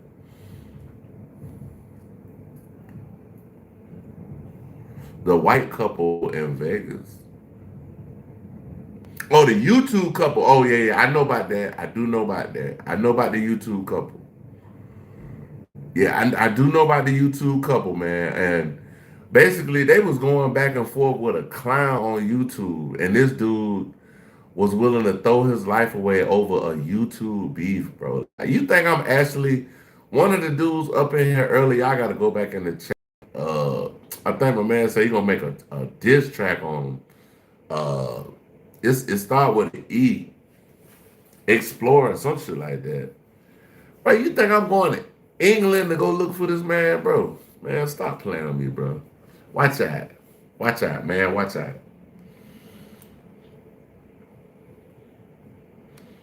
Man, watch out. From the looks of his social media, people were really rooting for them as couple goals. But as we all know, social media doesn't show what happens when the cameras are off. Now, the story that's been widely shared on... That's why you can't put everything on YouTube, bro. We had a couple in Georgia. They was on Facebook going back and forth. Next thing you know, the dude done unalived his girl and then went and unalived himself. I know y'all probably know about that story too. Line is that the couple took a cabin-style holiday getaway around Christmas. I did with sticky notes. Look, the white lady, she pulled up on Buddy and was like, I love this so much. He put on the side of the cabin, he put, I love you, Lou. And I guess she was in the cabin sleeping. And she wasn't up yet. But the white lady, she was like, oh, this is so nice. I love this. And don't know this man gonna be dead within maybe 24 to 48 hours. It says, I see so much DV in real time, been divorced 25 years. I already served my time. I'm good. Bro, you mean time like in a relationship or time in jail, like, because you had to goddamn go off on somebody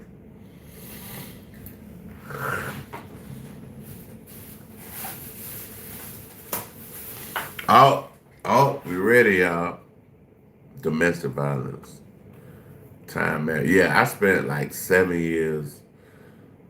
25 years, bro. 25 years is a lot of time. 25 years is, ooh. 25 years is rough. Like, I don't even know it, like 7 years to me was like a motherfucker cutting off my arm, dog. Like when I got divorced, it just felt like a part of me was missing. So you woke up the next morning like damn, like what the fuck? Damn, son.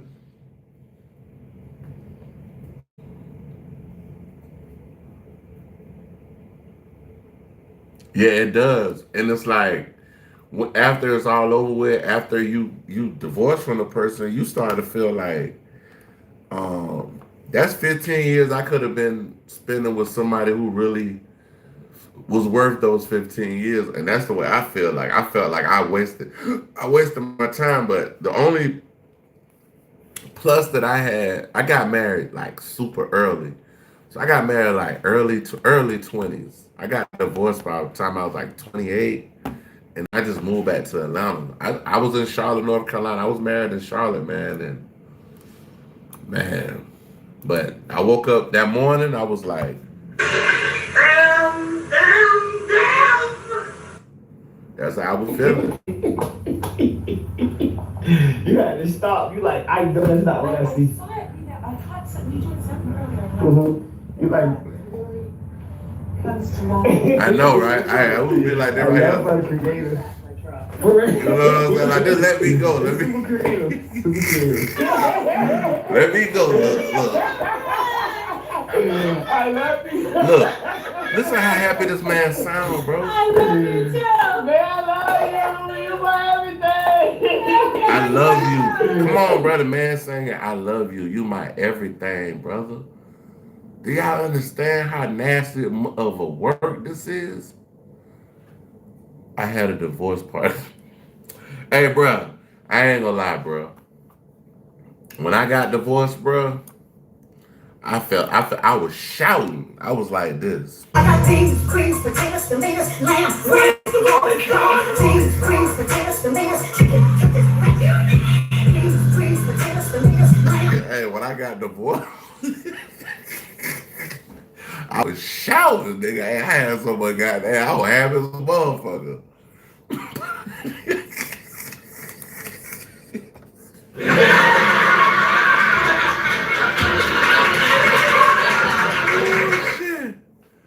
Oh, that shit crazy, bro.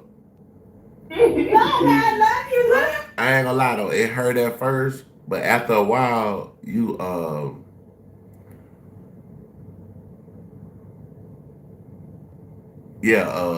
here we go. We got, they talking about I'm on fence. Hold on, bro. Hey, bro. First off, I don't do them kind of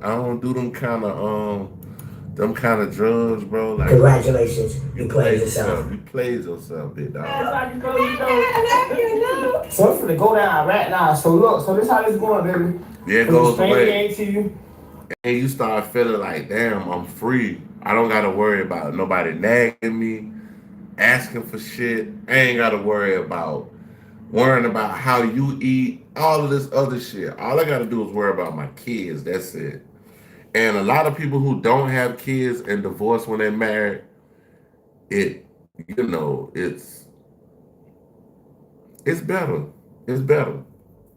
It's harder when you have kids because you still got to deal with this person, and then you got to deal with the person that they're with, and all this other. You got to worry about somebody being the father of your child while you ain't there. They might be beating on your child. You don't know if they might be some PDFers. You don't know what the fuck going on. You just. So we're finna roll the dice today. I know you like gambling. I know you like parents. You feel It's crazy because I don't even, the games that I play, I never use dice. And mine used to sell for craps when I just started learning that. But so this makes it even more fun because I never rolled dice. Okay. So this is how this finna go. So we're gonna roll the dice, right? You feel what I'm saying? Yes, sir. Heavy on the back.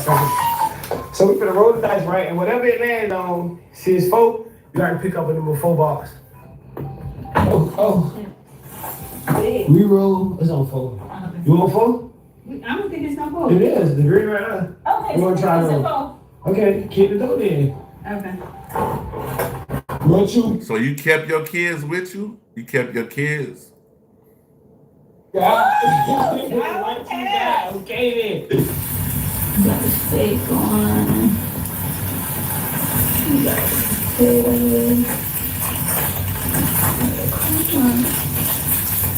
Everything looks amazing, baby.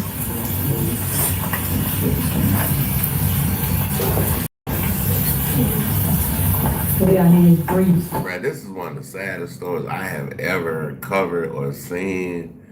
Like, bro, I'm from Jacksonville, and it just made me feel like, ooh,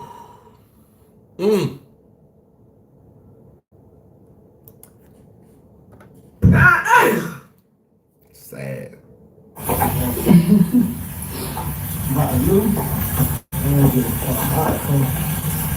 So you cook in the medium? How you cooking it?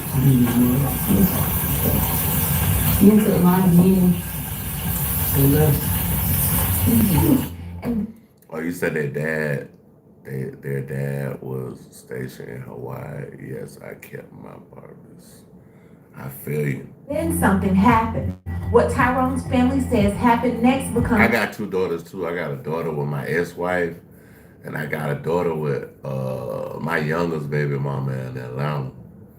I only got 2 daughters. I got one 20, and I got one that's 9 years old. She about to be 10 this year. The core mystery. They claim that Tyrone ended up severely injured, and they publicly questioned how these injuries occurred and how the story around his last known moments has shifted. Okay, hold on. Before we, I got to shout this channel out. at Chronicle Speaks. At Chronicle Speaks. So I gotta show respect to the channel that I'm actually uh reacting to. So we about to look like his auntie about to pop up, and his auntie about to go ham. She about to let y'all know what the fuck going on. That it's only right for me to get on here because Tyrone Davis Jr. drove that nigga, stepdaddy drove, we call him T2. However, y'all know my nephew. So many people got love for my nephew. Not only is he a blogger, he's a YouTuber, he's a motivational speaker, he gonna encourage you, he a counselor, he is that dude. Hey y'all, if a story like this ever come out about me, I want y'all to go ham on this shit. But the way I'm moving, I never go through nothing like this. But I'm just saying, if anything ever happened to me, man, y'all go wild for me on the YouTube, just social media, period, man. Just let us know who I was while I was here. But God willing, I get to live until I'm old, and I get to have my children and grandchildren around me, and I could die peacefully in a hospital bed. When I tell you he drives trucks for a living, he ain't out here doing wrong. If y'all watch his page, y'all know he take care of his kids. He's a family guy. He's a family young man, and he got street friends. And guess what? He look at everybody. Guess what? At the same level, because his heart always been good to the little people, the big people. Damn, son. It's been good. So the way I feel, y'all got a right to know about y'all family. Guess what? He is family to a lot of y'all out there. So for anybody in their right mind to say why is they asking what happened, they got to need to go and examine themselves because you don't even. It says, "Are you in danger? Let me know." Oh no, I ain't in no danger, babe. I ain't in no danger. I'm good. I just, whenever I think I'm in danger, I just. Alhamdulillah, Rabbil Alamin. Irrahman Rahim. Maliki Yawmiddin.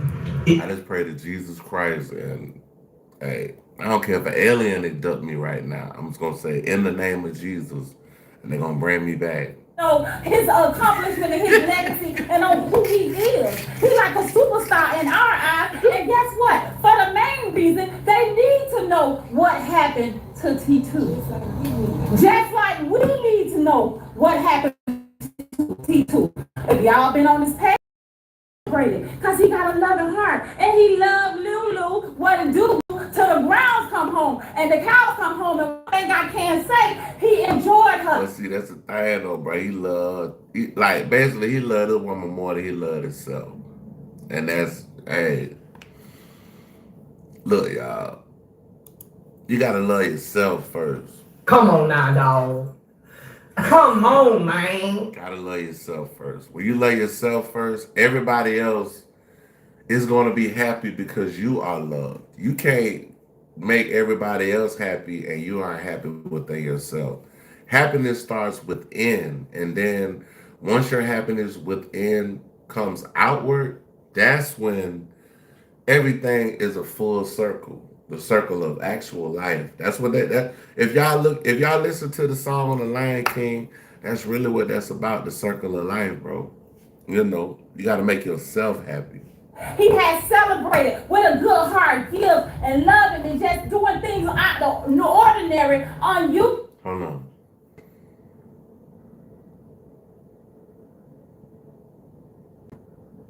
Yeah. Self-love. Yeah, you gotta self-love yourself, man. You gotta love yourself first. When you love yourself more than anything else, everybody else around you is gonna be happy. Because you're happy with yourself. Like me, I wake up with a smile on my face every morning. I don't wake up. Only time I wake up and if I'm not feeling well, if I'm feeling sick or something like that, I might not be up to 100%. And if y'all look at my videos, my lives on Friday, I think it was Friday.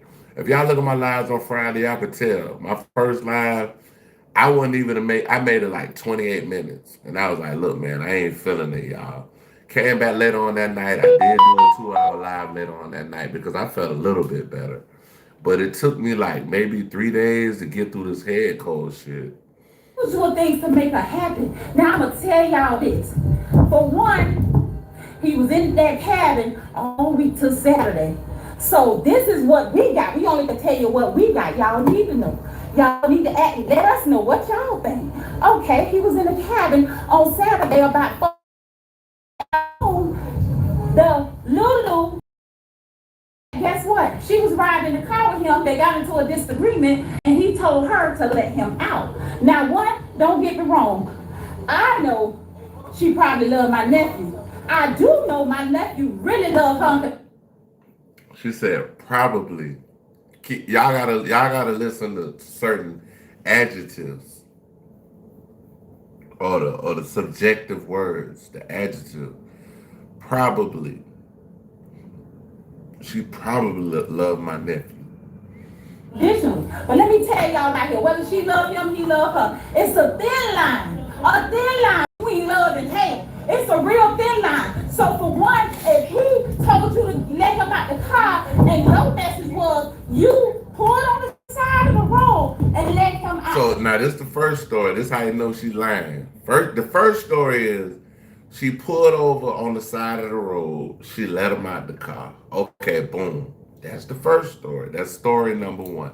We're going to go to the second story. And you pulled off and left my nephew in Gainesville somewhere. You and him the only ones there. No family, no people, no nothing. You left my... So that's like me and my ex-wife. We went to Jacksonville.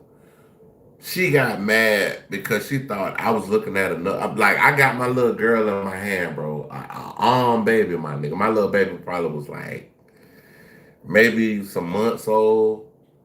And we in a store. I'm looking down at the rack. This lady come next to me. She got open toe shoes on. My wife know I like toes or whatever. But I'm looking down at the rack, looking at the clothes. She gets me. And it's like, oh, you looking at her feet and all. I'm like, bro, what is you talking about? I'm looking at the fucking clothes. I'm 6'5". Ain't like I'm some 5'1" dude. I could just go through the racks like this. I'm 6'5", bro. I gotta look down when I'm shopping for my clothes. If a chick come next to me with some open-toe shoes on, that's her prerogative. But you trying to make it look like, oh, I'm looking at her feet and all this. My wife actually pulled off and left me, bro. But she came back and got me, but it was just like, bro, what are you talking about? Like, what the fuck are you talking about? And you said you drove up to a gas station 5 minutes to wait. Maybe he needed to cool off. Maybe he needed to get time to himself to walk up. You thought he was going to walk. So look, she said she dropped. Now, this is the first story, y'all. She said she dropped them off. She pulled up at a gas station. And she thought he was going to walk up to the gas station after he cooled off. Now, let's finish the story. The auntie telling some facts right here now. Up to that gas station where you was waiting on him at for 5 minutes. Within 5 minutes, you see ambulance, you see police. So within 5 minutes of her pulling at the gas station, you got multiple EMS, police, all that. They come in because somebody found the man, and I guess it was a nurse and her husband, and they were trying to do CPR on him to make sure he was all right. They called the police and made sure his girlfriend didn't even do this shit. So they keep going with it, man. You see ambulance, you see police, and you know something ain't right. So you get in your car and get back there to the scene with my nephew. Getting on a stretcher, get in the back of an ambulance. Yeah, it ain't gonna work, bro. If you got somebody that's jealous, bro, like, it's a lot of people, bro. Like, I done dealt with some females, but like, if you ain't down for the cause, like, you know what I'm saying? I really can't even put myself in a position to even adhere to somebody being jealous, because I'm not a jealous person, bro. I ain't jealous, bro. I don't give a damn. But you ain't gonna disrespect me. But at the end of the day, bro, I know people are people. We're gonna talk to each other. If I see a beautiful woman, I'm gonna look. But I'm not gonna disrespect you and be like, oh, she fine and all that. I never do that. I never do that to somebody that I'm with. Because at the end of the day, we are all humans. We see other people that are for women, a man might be handsome. For men, a woman might be beautiful. You're gonna look. That's just being human. But you could look, but do it respectfully. You know what I'm saying? You don't have to gawk, especially in front of the person that you care about, that you're with. You're not gonna be, let's look. You're not gonna do that, bro. If you really love this person. Oh, okay, I see a chick, she fine. Okay, cool, boom, I seen her. But some people just, they don't get it. Throw him out and left him for dead. And if you did, that's how we feel. And if we wrong, Lord, forgive us, but reveal the truth. Not only that, your story changed. But there's definitely a way to do it. But hold on, we're gonna listen to y'all. And I appreciate you so much, baby, for coming in here. And when you call the Mama Renee, you gonna tell Renee, oh, he fell at the gas station and bumped his head. So the second story, he fell at the gas station and bumped his head. So was it that you let him out and you went to the gas station and he was gonna walk to the gas station after he cooled off, or was it he fell out the car and bumped his head? That's the second story. So you got two conflicting stories. He fell at the gas station and bumped his head when you claimed to put him out of car. Okay, now the story changed again. This on Sunday morning, Renee drive up to Gainesville. The Davis family don't even know my nephew in the hospital. I gotta call it like it is. So he been at the hospital. He's a John Doe.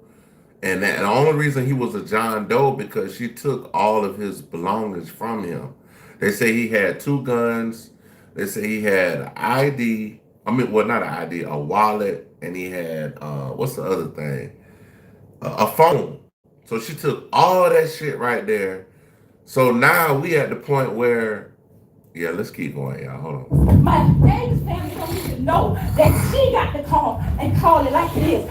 Granny, Renee, I got love for you. You done lost 2 sons, and it's your last living son that just got his life taken. But she called you. You said you wasn't gonna call us because you want to get up there and see what happened once you got it. So you called Marshall and gave us the first story. The girlfriend told you he fell and bumped his head. That's what you said. So when Marshall got the call. So if he fell and bumped his head, and this man took care of you while you had a surgery on your ankle, bathed you, washed you after you got your surgery with your ankle, I guess she hurt her ankle or sometimes because she had to have surgery. This man falls out the car, bumps his head, and you don't try to put him back in the car, you don't try to help him. They say they found the man under a bridge, man. Come on now. He calling us in the day trying to say, we got to take a drive and see what went on with my nephew. Guess what? I wasn't there. Y'all wasn't there. Lulu was there. And at the end of the day, nobody knows but God. And it's going to come forward. Not only that, this next story change. Again. Hold on. My auntie that passed away, she like this lady right here. My auntie that passed away, she'll cut up for me, bro. Come join with me. Take that jacket off. Come join me. Not only that, the Davis family got there, they say he brain dead, trauma to the skull, the back of the skull, his head blood. His whole head open, hit him so hard in the head that pieces of skull went to the front of his brain. Come on now, dog. Come on, man. He's right, you know. Trauma to his head. Something had to happen. It didn't happen falling out no car. It did not happen falling down no stairs. It did not happen the way they kind of different stories. They was in a cabin. Where would the stairs? Like auntie, she trying to give her the benefit of the doubt. She said, "Damn, he ain't fall down no stairs." Like, bro, they was in a cabin, bro. The cabin was like the size of a fucking. I know of Winnebago's 4 or 5 times bigger than that cabin. I ain't gonna say that, it's you. So not only that, you let him out, and at the end of the day, pulled off You left him for dead. Why would you leave him? How did he end up at the hospital? And let me grab. Bruh, if I take any female that I'm with anywhere, she gonna be with me until we get back to our destination, the where we came from. I'm not leaving no female that I was with at a clandestine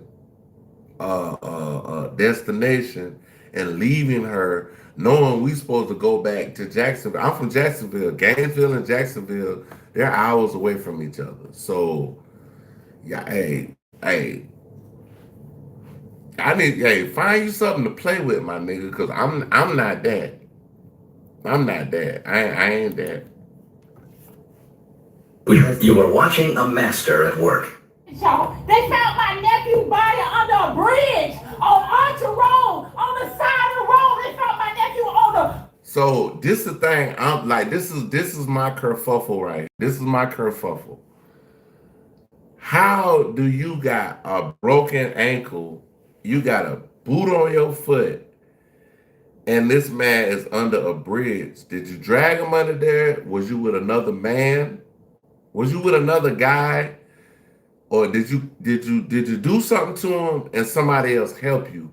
Because I don't think the way this lady ankle was, she was able to drag a man's body under a bridge. That part right there don't make no sense to me either. Under a bridge, and say a car pulled up and he stepped out of the car and staggered and fell to the ground. How in the hell that you left my nephew and them found him under a bridge when there ain't nobody under the bridge, Lord God? You guilty for that alone. It's not coincidence. Let me tell you something. If you walk like a duck and talk like. Hey, that auntie, boy, I love her though. I love how much she love her nephew though.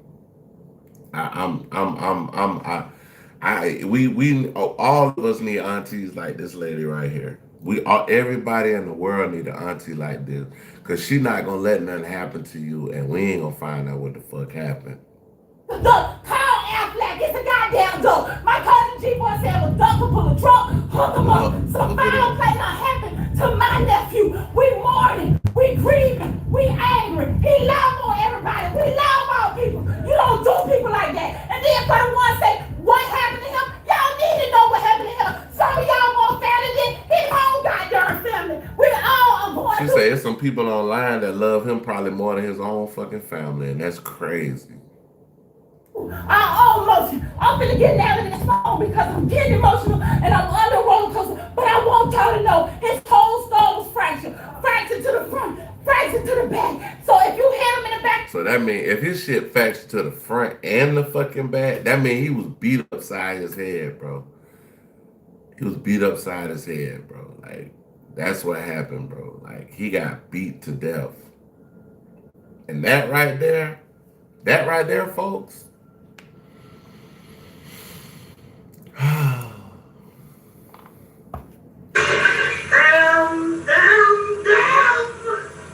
I just pray for his kids, his mama, his daddy, especially his auntie. If he got sisters and brothers, man, respect to all of them, man. My condolences to your family, man, because this right here is this is nasty and treacherous work, bro. This man actually loved this woman. This man been with this woman. Ain't one like they was together for like 2 or 3 months, maybe 6 months, maybe even a year. This man he spent 3 years of his life with this woman. And for you to give 3 years of your life to this woman, showing her nothing but love, and this is what you get. It's fucking it up for women that are actually good women. It is. It's fucking it up for women that actually are really good women and that will love you for you and be there for you, be in your corner. Dude's gonna look at this story right here and be like, oh, no, I'm good. Niggas gonna be like, oh, you love me? Stop the cap. Stop the cap. Stop the cap right now. Hey, this story right here gonna fuck it up for a lot of women. I'm telling you. she fucked up a lot of future relationships that could be had because motherfuckers gonna look at this story and be scared, but they're gonna be like, no, I don't know about that shit. Whatever rumor, whatever lifetime mystery, puzzle, whether it was an accident. Yeah. They said his other brother got killed earlier and now he's unalive. So both of the lady's sons are dead right now. I don't know what happened. It said lost 3 boys now. Damn. His mama lost three boys? God damn. I thought it was 2, but hey, if it is 3, hey, if she lost 3, 2, or 1, it don't even fucking matter, bro. It don't even goddamn matter. He's stopping out the car. Then you say he jumped out of the car. You was going 25 miles. Then you say he tripped on the feet as he was getting out. Accidents happen. But quit lying, Lulu. Tell us what happened to my nephew. If y'all was... Quit lying, Lulu. Tell the truth. Tell the motherfucking truth, Lulu. Tell the goddamn truth. Arguing and deciding that cabin, like you say, and however he ended up on the bridge, we need to freaking know. We need to know what's... I mean, but for him to end up on a bridge, it screams somebody else. Like, was she cheating on somebody in Gainesville? I mean, was she cheating on her man from Jacksonville with somebody from Gainesville? Was it that? Like, I mean, what, bro? This shit right here. Like, I thought, well, nah, we'll say the David case. We'll say both of these cases are monumental. But I don't know if y'all know about D4VD. David is walking around free right now. This bitch walking around free right now. Both of these motherfuckers, David, D4VD, with the little girl found in his trunk in California, and he was messing with her since she was 11 years old, and they found her dead a day after she turned 15. And you a grown ass man and you fucking with her. Your ass need to be in jail. Why the fuck are you walking around? This bitch right here. Man, I just want to see the interrogation video.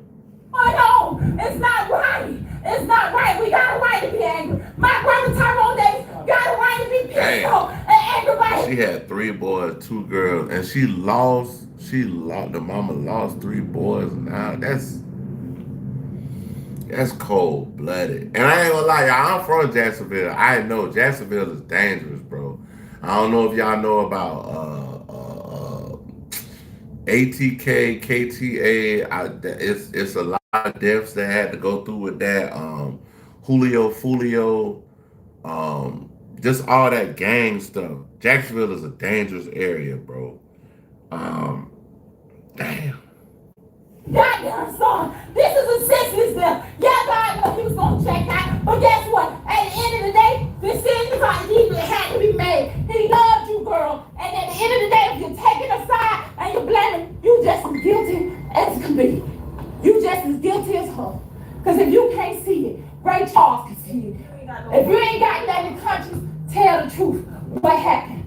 God gonna reveal the truth. The detectives gonna reveal the truth. My family don't even wish no hate on you for death, but I'm gonna tell you, your ass gonna pay for what happened to my nephew. And whatever the truth is, it is gonna come out. It don't make no sense. Now you tell them what they told y'all. So they this is his, I think this is his cousin right here that's about to start speaking. And basically his cousin, she breaks down more of the actual facts than the auntie. The auntie was heated. His auntie got actual hysterical. And when you got family members like this about you and you passed away, that means you was a good person, bro. And like, cause I mean, if he was a piece of shit ass nigga, bro, she probably wouldn't even be doing all this right now. She wouldn't be doing all this shit. Yeah, just think about his kids, man. The man loved his kids, bro. I seen him with his daughter. I seen him with his son. I was going down his Instagram, his son. He got his son flexing with him. They having fun together. It's a beautiful thing, bro. I see him doting on his daughter, telling her, "Oh, you so big, da da da, this and that." And I mean, and this shit right here, bro. God, I gotta hit the bomber clock for that, man, mother bomber clock.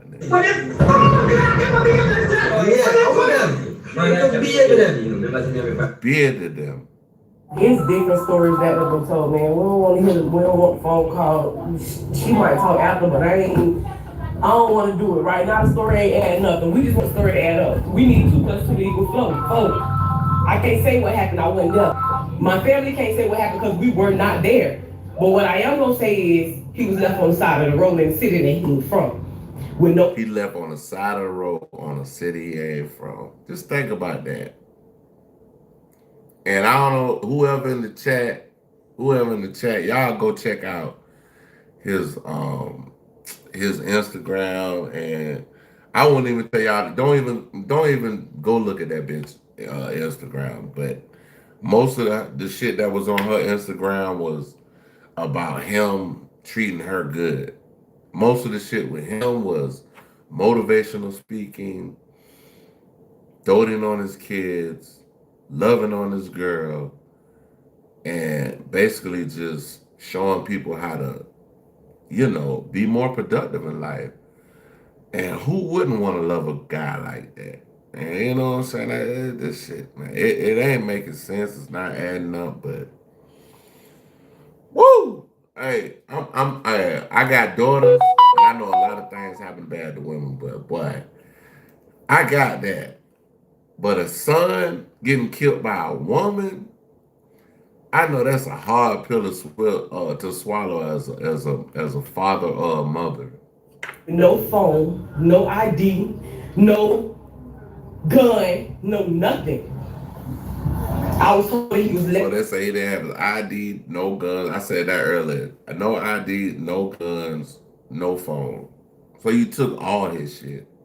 I was told that the car was brought to a complete stop and he was let out. Then I was told the car may have been going 25 miles an hour when he was let out. So she let the man out when the car was rolling 25 miles per hour.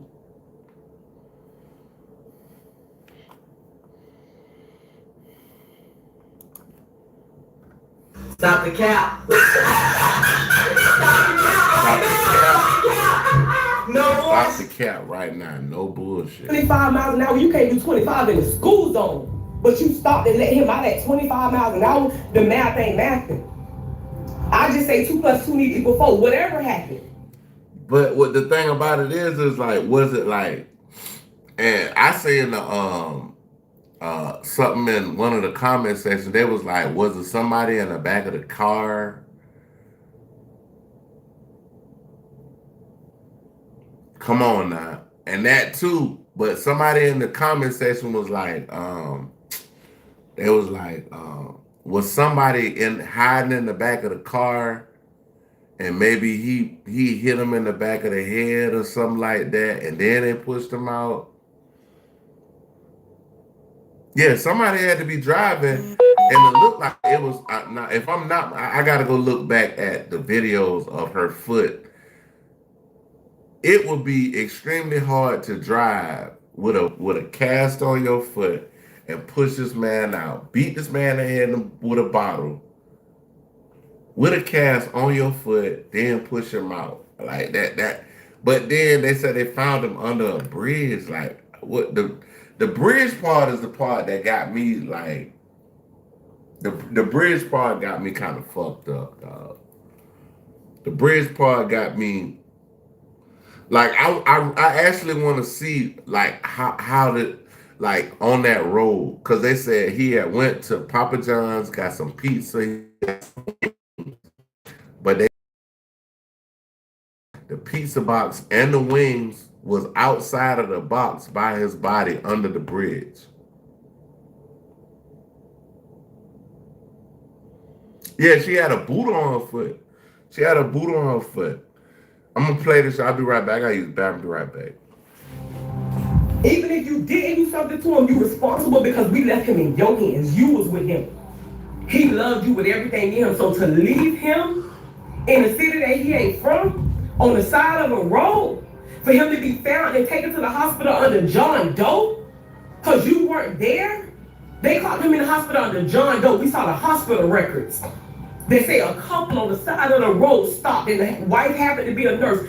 Thank God for those people because they tried to save my cousin. They gave my cousin CPR and they tried to save my cousin, but you weren't there. At the end of the day, no matter what happened, you should have been there. Whether you did it, whether you didn't do it, whether it was an accident, whether it was on purpose, you should have been there. You should have been able to give us an accurate account of what happened and you can't. Hold on, let me read y'all what what old girl said. She said, he wasn't found under a bridge. The homeless man under the bridge said a sedan hit him. He said drove stag. Okay, I did hear about the stagger that fell because the auntie said something about stagger that fell and a passerby, a nurse and her husband and blocked traffic because they were trying to help him. Okay, I got you. So he might have been near a bridge, but I want to see, because I actually seen the actual the GPS because they were saying that I guess 10 minutes from the what they call it, the Papa John's to where he was found is where his body was found. 10 minutes. They have actual video footage of him in the Papa John's. So he was fine at the Papa John's. So what happened between the time he got back in the car from Papa John's to where he was actually found injured at? That like, bro, I ain't gonna lie, bro. They might need to put this what they call it, this interrogation on Netflix, because this might be the biggest interrogation video that people ever want to watch, bro. This and David, I want to see the David interrogation, but I definitely want to see this one. The only people we knew in Jacksonville was you and him. And you couldn't give us in Gainesville, and you couldn't give us an account of what happened. See, Jacksonville. I'm from Jacksonville, Florida, y'all. So right now, we're going for what we know. You said everybody wrong for judging, everybody wrong for feeling some type of way. If something happened to the man I love, if I don't call nobody else, if I don't get in touch with nobody else, his family gonna hear from me before anybody. The hospital called his mama. You told me that. You didn't call his mama. You didn't call his daddy. You didn't call his grandma. Damn, you didn't son. Call his auntie. Bitch, you sat at the hospital for 24 motherfucking hours with them people not talking to you. You told me people wouldn't tell you nothing. So you sat there for an hour, for a day. You sat there for a day and then called his mama? Damn! Come on, bro. You gotta be kidding me. Let them people tell you nothing, and they called nobody who could have got the answers that were needed. You sat there for 24 hours. This happened on Saturday. On Sunday, the hospital called his mama, not you, the hospital. I'll give it back to you. And let me back it up, y'all. Even in the midst of Renee going up there, and they make it to the hospital. This on Sunday now. The accident or whatever happened on Saturday at 5 o'clock.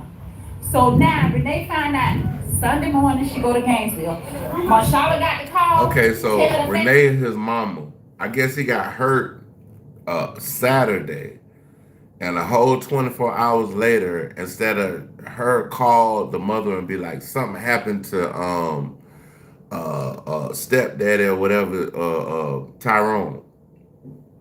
So instead of her call, the hospital had to call her. And the whole John Doe thing is because she took the wallet. Like, why would you, what would be the cause of you taking this man's wallet, phone, and guns? Like, that makes no sense to me. They went in 6 carloads deep to Gainesville. Even in Gainesville at the hospital, she said she had to leave to go back to the cabin to get their belongings. So she left. They say she went back to the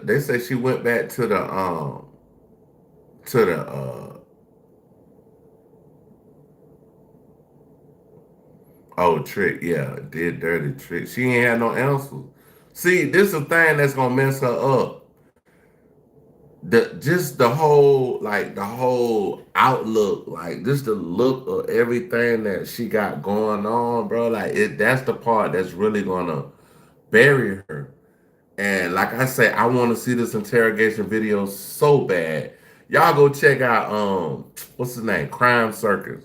Crime Circus got some good. I'm talking about some legendary. He got Queso. He got I don't know if y'all know about Queso from Jacksonville. Queso got like life. Queso ain't never getting out. He killed Bibby.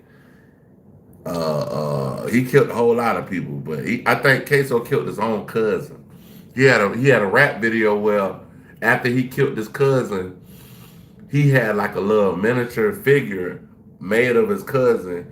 He put it after his cousin died. He put it in the microwave, closed it up, and cut the microwave on.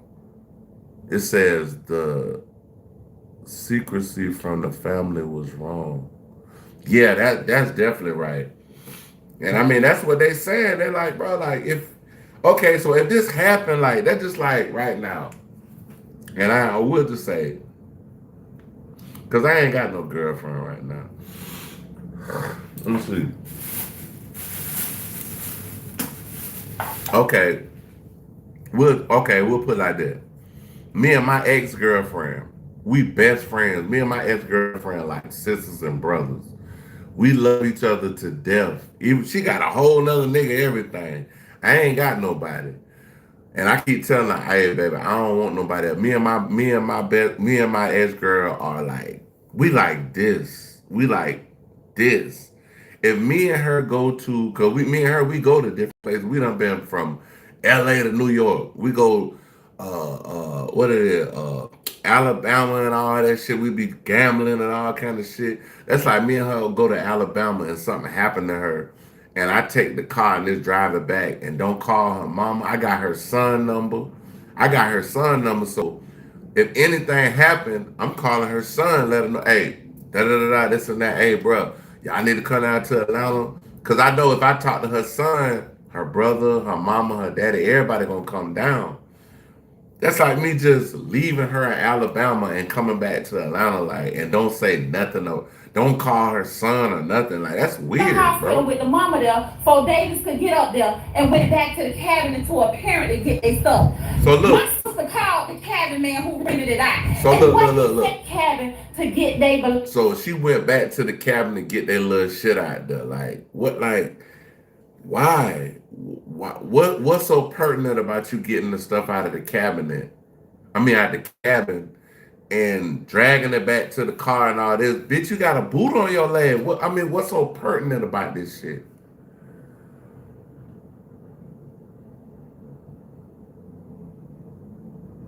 Oh, hell yeah. Hell yeah.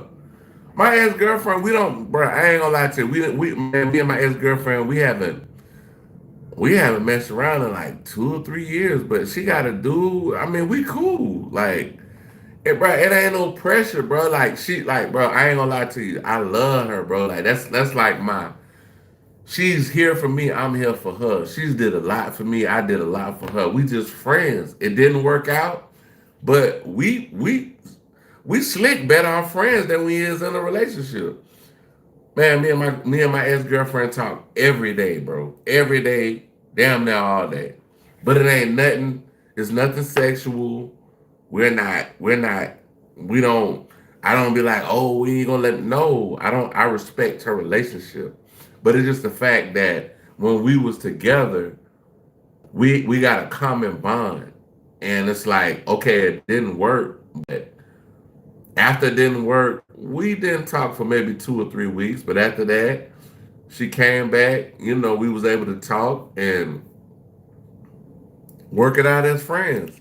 I mean, she done went to LA for a whole year, left me her car, and we wasn't together. So it's like, I'm just being real with you. Like, I don't got no reason to lie about this. If y'all don't believe me, y'all can go down my Instagram, see us in New York, all this shit, bro. Like, see us in New York, LA, all that shit. Gainesville. Marshawn got the call, tell the family. It's a way to be able to get out of a relationship and get out of it what they call it amicably. Amicably. I hope I'm saying the word right. Amicably. Oh, nah, her man, like, I don't think he liked me too much, but you know, like I say, I respect her relationships. Like she does, I think she's talked to like maybe 2 guys since we broke up or whatever. But the first guy, this nigga was a loser. The dude she got now, you know, they doing good, they working everything out, everything cool. But at the end of the day, like I will say, that's my best friend, bro. I don't give a damn who she talked to. That's always gonna be my friend.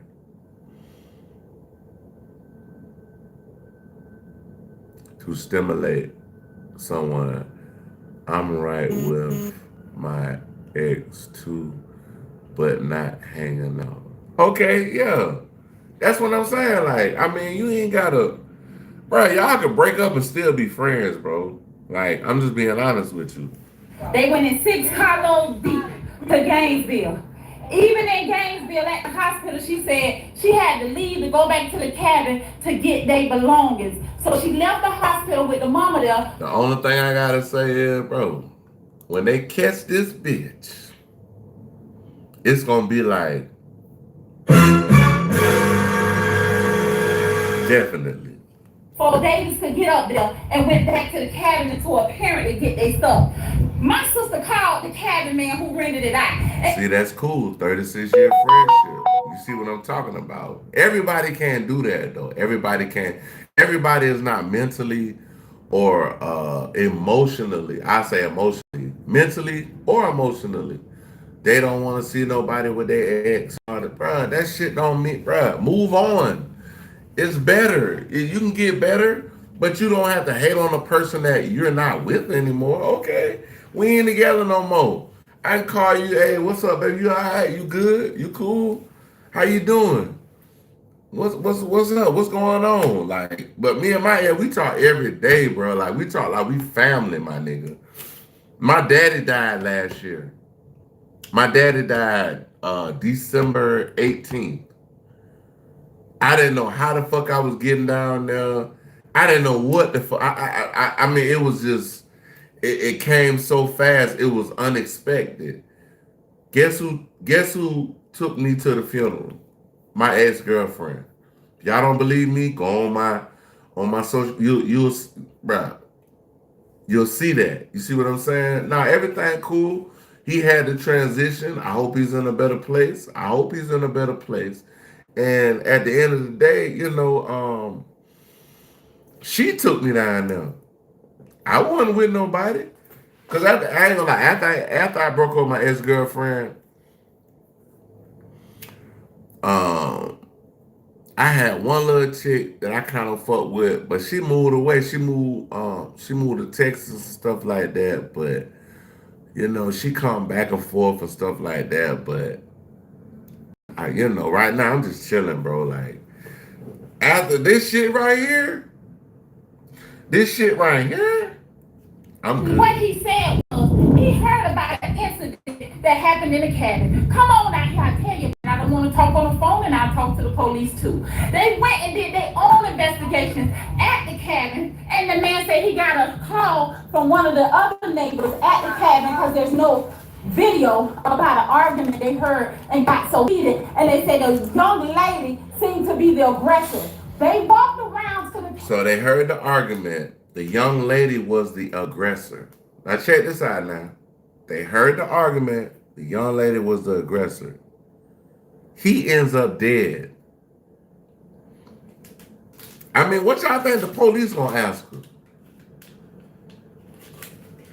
Hey, y'all gotta help make this shit. What y'all think the police gonna ask that woman? To see what was going on, and they only found by the time they got there it calmed down. They never saw Dro in sight. They never saw T2 in sight, but they saw her with that boot on her leg because you got a broke ankle. That boot on your leg, dragging the belongings from the cabin to the car. From the cabin to the car. My love you, nephew, love you so much you won't even drive, Lulu. You don't even drive. He said, get on the back seat. I pick you up. I told you, you don't drive. You get on the back seat and lay down so your ankle that was broken. Man, treat the lady like a damn princess, man. Come on, bro. Your leg hurt. You lay on the back seat, just lay down. I'm driving. I got everything, baby girl. I got you, boo. Come on, man. Come on, dog. That shit make me just... That shit hurt my heart for his family, bro. And I feel so bad for his kids, man. Damn, I feel bad for his children.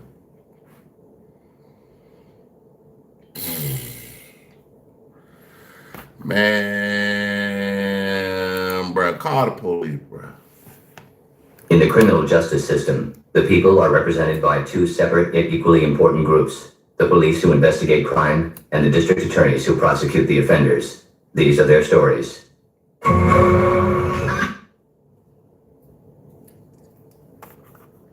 Call the goddamn police.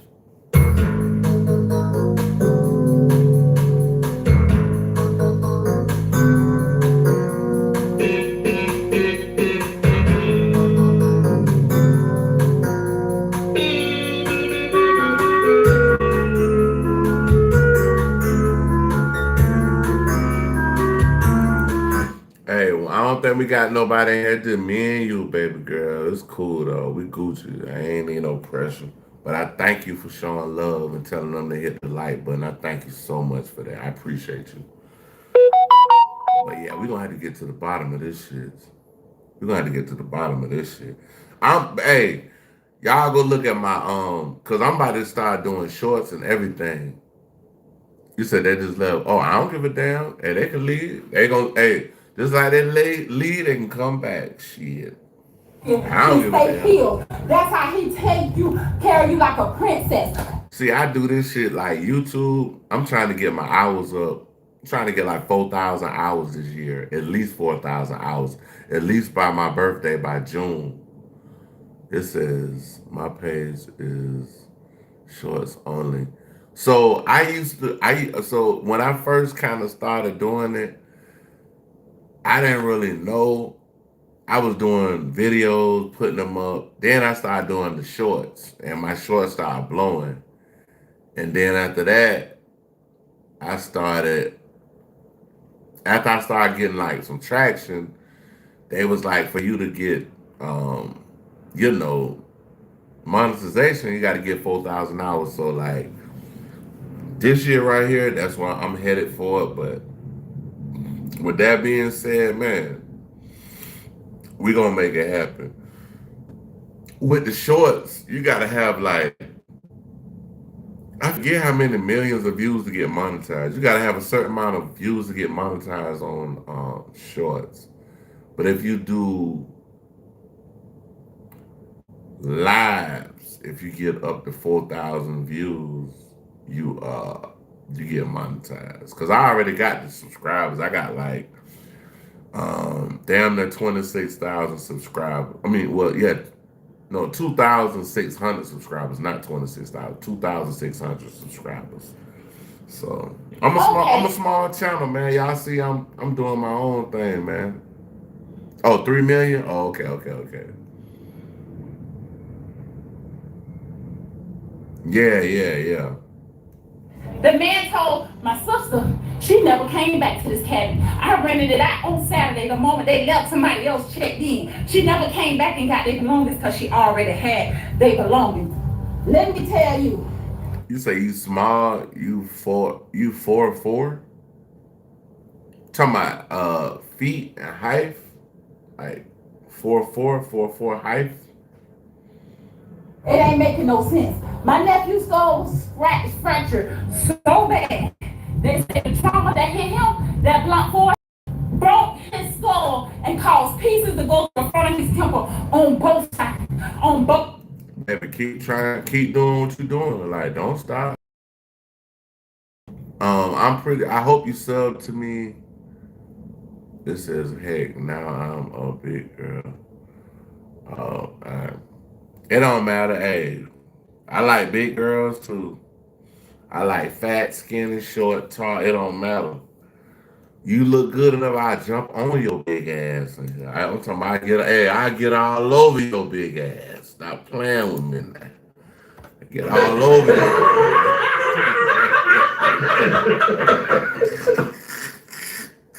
Inside. Sound like a Hennessy bottle to me, or it sound like something with trauma force that can do your head, back of your head, his back and his head. So let me tell you something.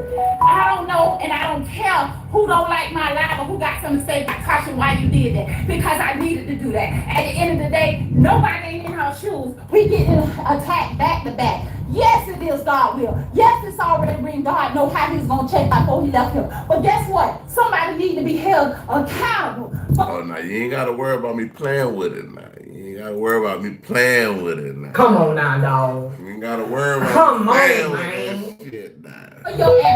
So family members are saying that doctors describe Tyrone's injuries as consistent with serious head trauma. Online posts and family statements specifically mention blunt force trauma to the head and a level of injury they feel doesn't match a simple fall. Now, So the only thing that the auntie kind of like, not the only thing, but one of the things that the auntie had pointed out was basically about they had when they was in the cabin, they had a Hennessy bottle.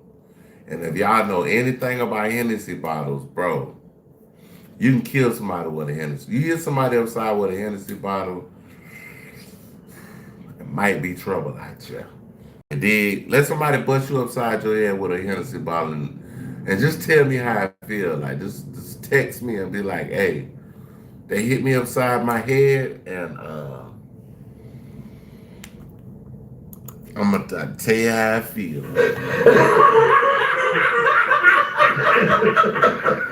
Without official medical documents being released publicly, we can't independently confirm every detail, but what we can say is the family is adamant that the explanations they were given don't fit what they were told about his injury. This was posted to Facebook an hour after the accident. It says, what's going on? It's just been me and you, but we got this conversation. I don't know. They might slide up in here. They might slide up. The Matrix might slide in here. The haters. I just downloaded a new sound for my soundboard today, so I'm ready for the ass.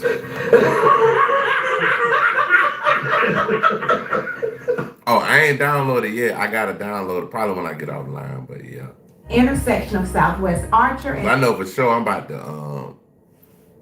to keep doing this live, and then when I get off, probably give me a little something to eat, and then I'm about to come right back on. But I'm on here for now, so. I-75 South. Under the overpass, drove by a minute ago to see a man laying on the ground with some people helping him. Now there are 4 to 5 cop cars, ambulances, and fire trucks for him, mostly just hoping that the man is okay. Then it says anonymous participant 961. I was the one that pulled over when I saw him laying in the road. He was breathing and had a pulse at the time, and when the ambulance took him away, the girlfriend mentioned that they were arguing. Then we have this versus pedestrian near Southwest Archer Road in the area of the underpass.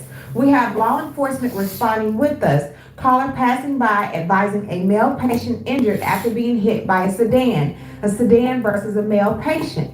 Patient on the ground and the male patient is laying in the middle of the roadway. Caller is blocking him with his vehicle. Law enforcement is responding. And they was, the people who stopped to help them, they were so smart to take their car and to put it in the middle of the road so the car, they basically did like how the police do.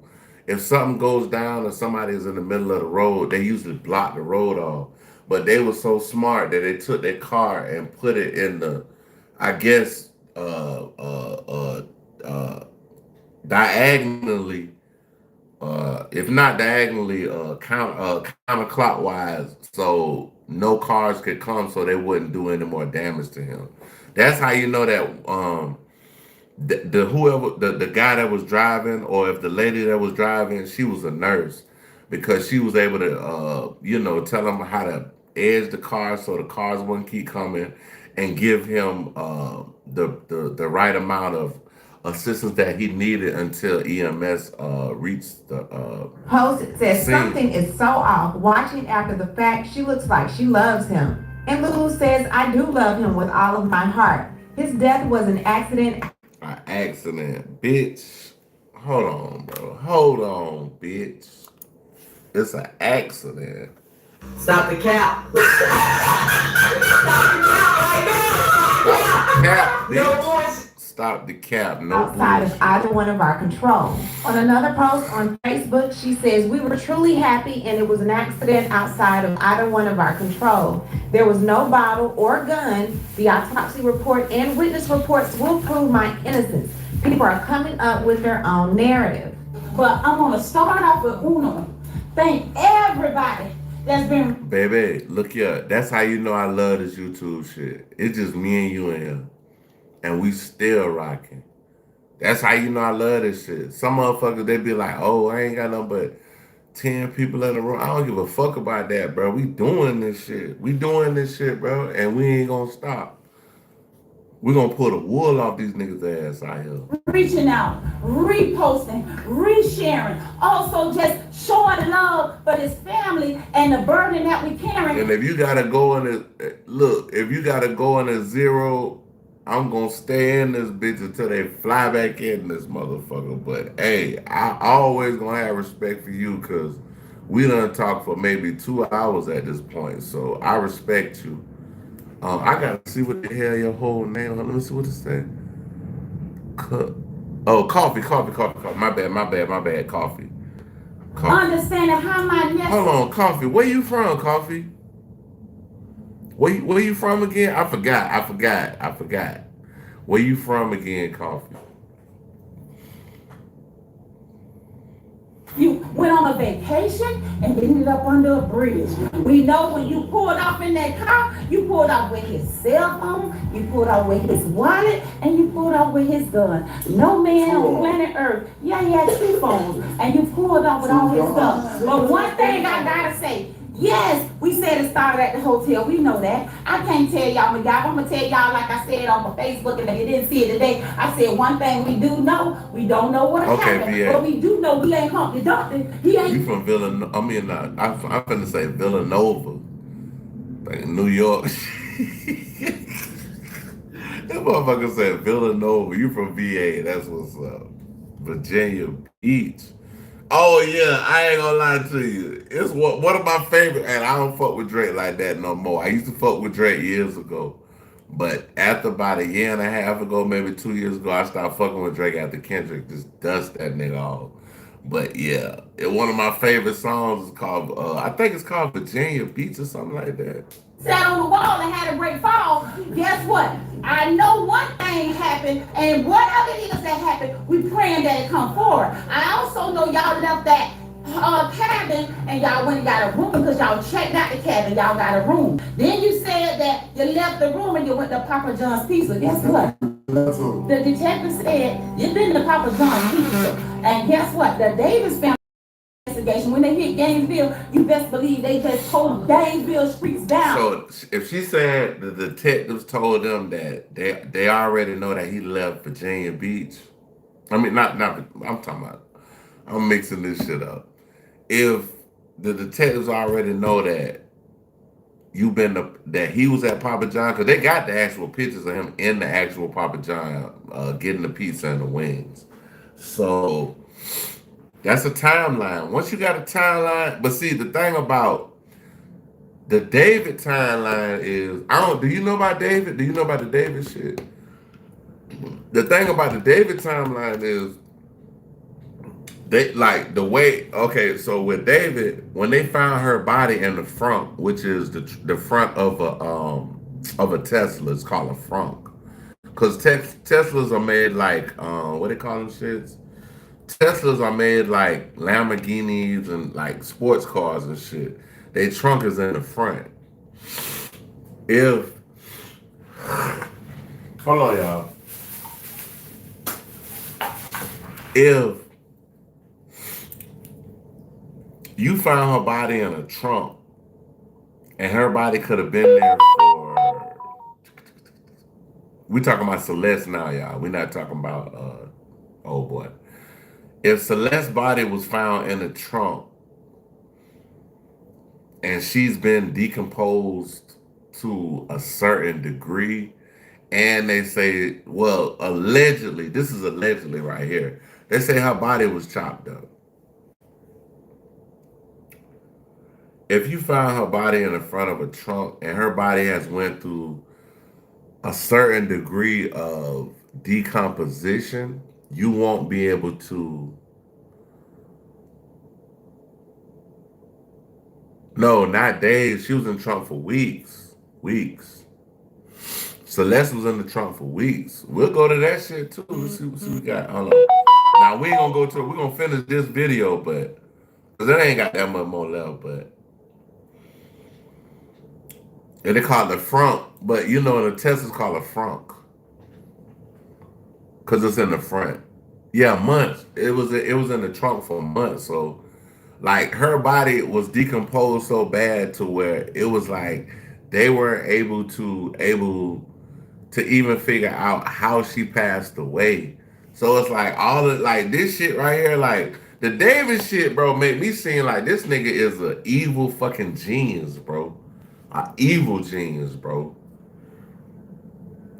Now, for answers, I didn't tell y'all this because my live went dead the last time. It was a homeless man under a bridge. Under that same bridge, they found my nephew body at. Let me tell you, say it again, brother. The pizza on the ground flew out the box. The chicken wings had flew out the box. So he went to the hotel and checked in on camera. He went to the Papa John's pizza place on camera. And guess what? Everything was working fine. Everything. So they said he left the cabin. They checked into an actual hotel room. After they checked in the hotel room, went to get the pizza. After he get the pizza, within 10 miles, his life is over. Walking by God Almighty power, all bones, all limbs, nothing fractured in his head. He left the Papa John's people. But when he got out that car. When he got out that car, and guess what? Papa John's and the bridge less than 10 minutes apart. So that means, girl, that demon rose up in you as soon as that man got back in the car. You started at the cabin, and wow. So she's saying like soon as he left the Papa John, that's when she said the demon rose up. The demon. I'm talking about she woke the demon up, my nigga. She woke a demon up. Come on now, dog. Come on, man. She woke a demon up when the man came out of Papa John's. So I don't know what she was pissed at, what she was mad at, but yeah. And this is the thing.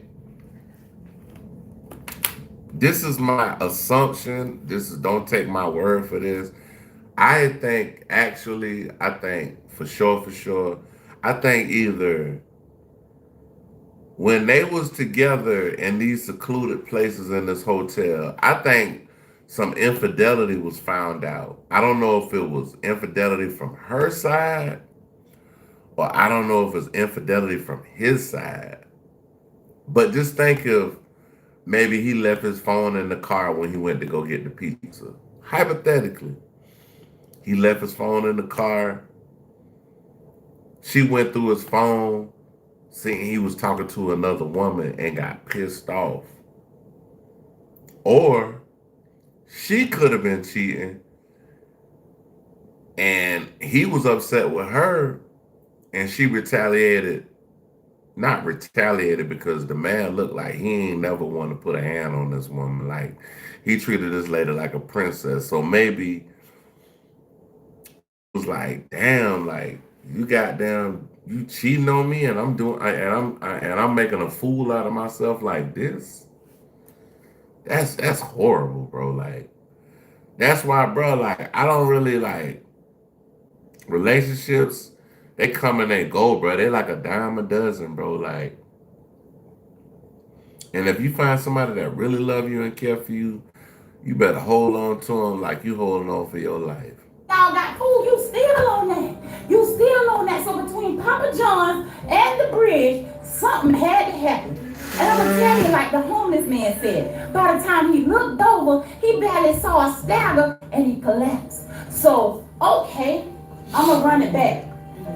Under that back, bridge, run it back, something auntie. happened. I don't know these people in Gainesville. I know a lady that said to me, and shout out to you, ma'am, you said that it's a lot of powerful people you know in Gainesville. Next thing I know, I got a dispatch call saying pedestrian versus sedan. Said a bystander, a vehicle, a passenger. Oh, this on my page. A passenger saw pedestrian get hit by a vehicle. They said the caller got out because he was in the middle of the road and caller is blocking pedestrian with their vehicle.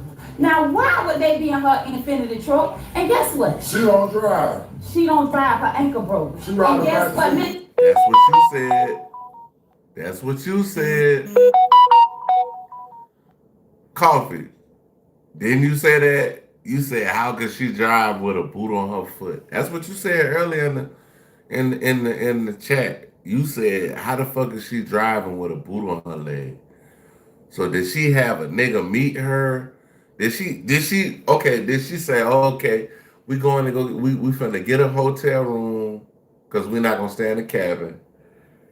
We gonna go get some pizza, blase, blase. She had a random nigga meet her. You see what I'm saying? Like, did she have a nigga come and get in the back seat? She might have a nigga laying in the back, like hiding in the back seat.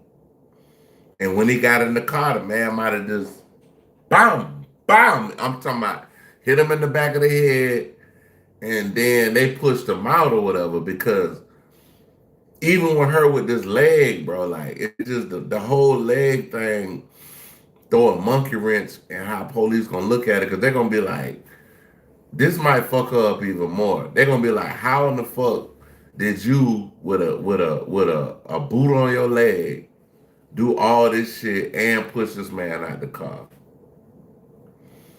Cause I mean, bro, you got a boot on your leg, you try to hit me upside my, I'm gonna beat your ass in that. I don't give a fuck.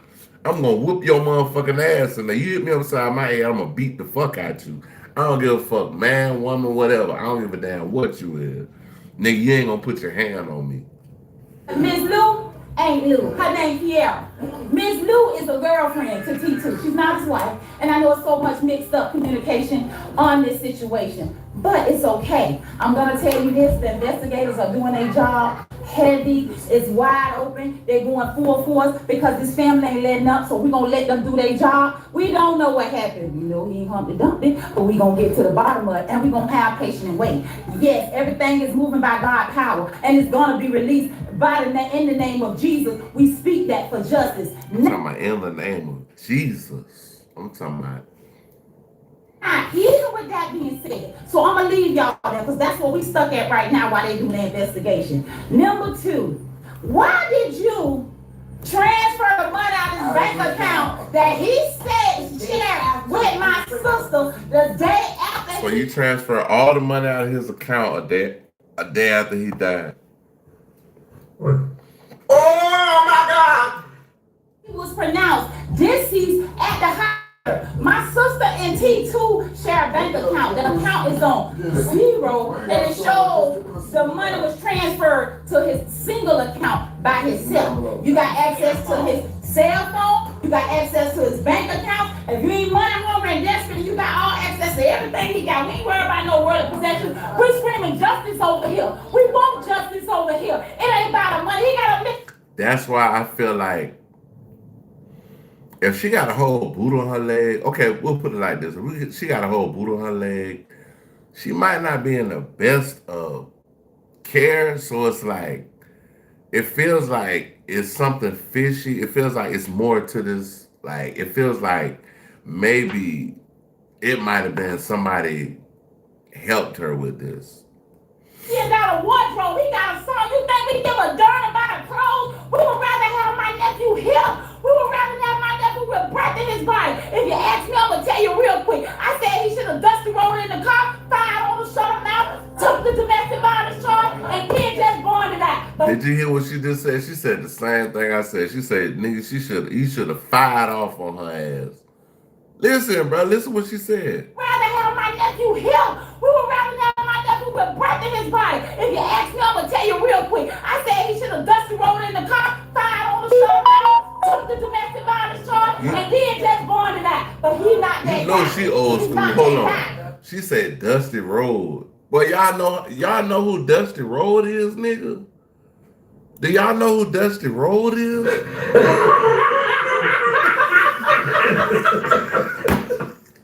Dusty Road is the American dream. If y'all don't know who Dusty Rhodes is, the American dream.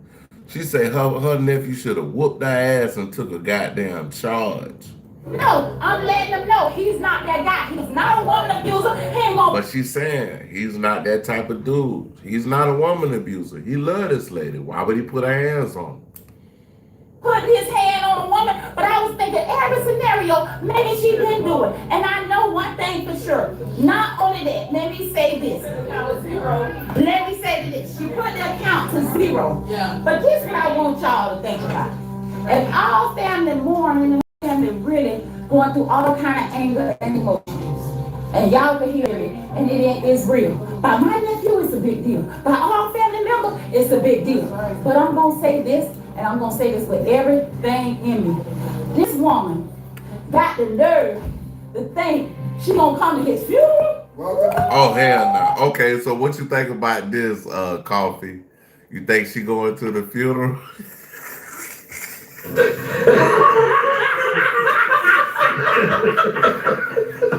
It ain't funny, bruh.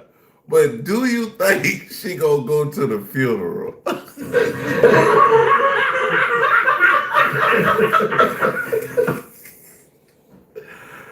Hey, bruh, if she go to the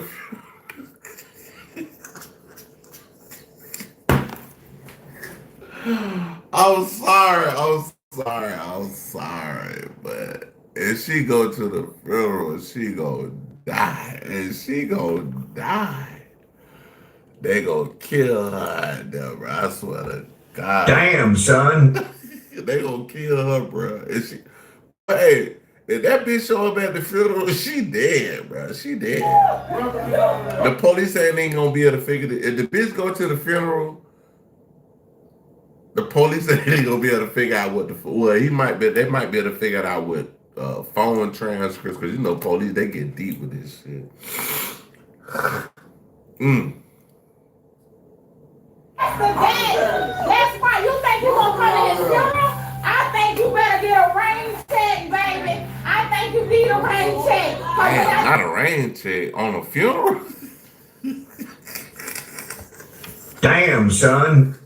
A rain check on the funeral is nasty work. This ain't what you want. Hey y'all, if she go to the funeral, it gonna look like.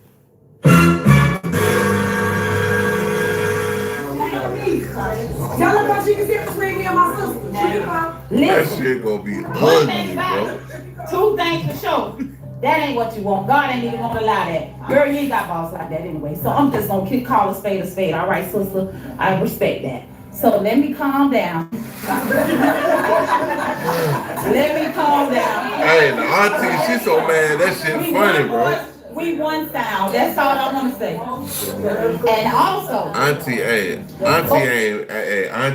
bullshitting, bro. Auntie got down. Hey, if that bitch show up at the funeral, Auntie, his mama, Auntie gonna be the first one to choke that bitch out. Mama gonna have to be the second. why I pass this phone? Sister, what you said? What you said? If the roles were reversed, my nephew would have been put under the jailhouse. What you can tell on people? My family members. That's the same thing, bro. Like, even with the David case, bro. Like, okay, we'll just say it. I got a car right now. They find a dead body of a child in my car. Bro, you really think I'm gonna be walking around free? bro, the truth. Sometimes the truth is funny, my nigga. You think if they find a dead female, a dead young underage girl in my car, you think they ain't gonna lock me up, bro? David walking around right now. Same thing with this bitch. Like, you withdrawed all the money out the man bank account. You left him. You took everything out of his pocket, everything from him. You withdrawed all of them. Come on. Mama, she on the He wouldn't have left her. Say that again. He wouldn't have left her. If the roles was reversed, that nigga would have been in booking. Auntie made a good point though. She said if the same thing would have happened to her and left her, he would have been in jail right now.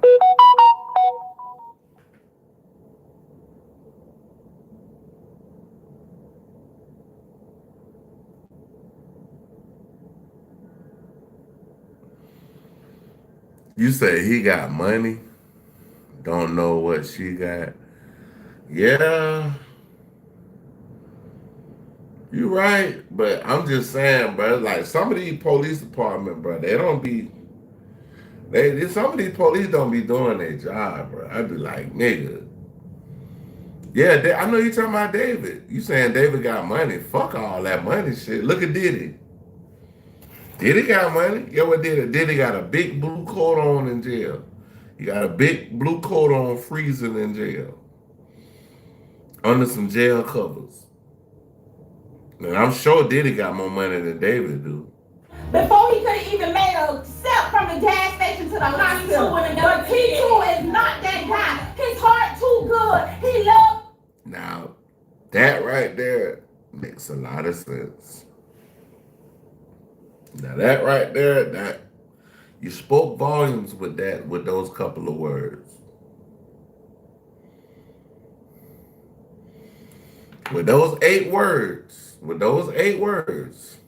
they not like us. They not like us. But no, you didn't say they're not like us. They said they don't care if it's one of us. 8 words. They don't care if it's one of us. And that might be because of the whole Celeste Rivas thing. Celeste Rivas, hey, they don't care. She a little Mexican girl. They don't give a damn.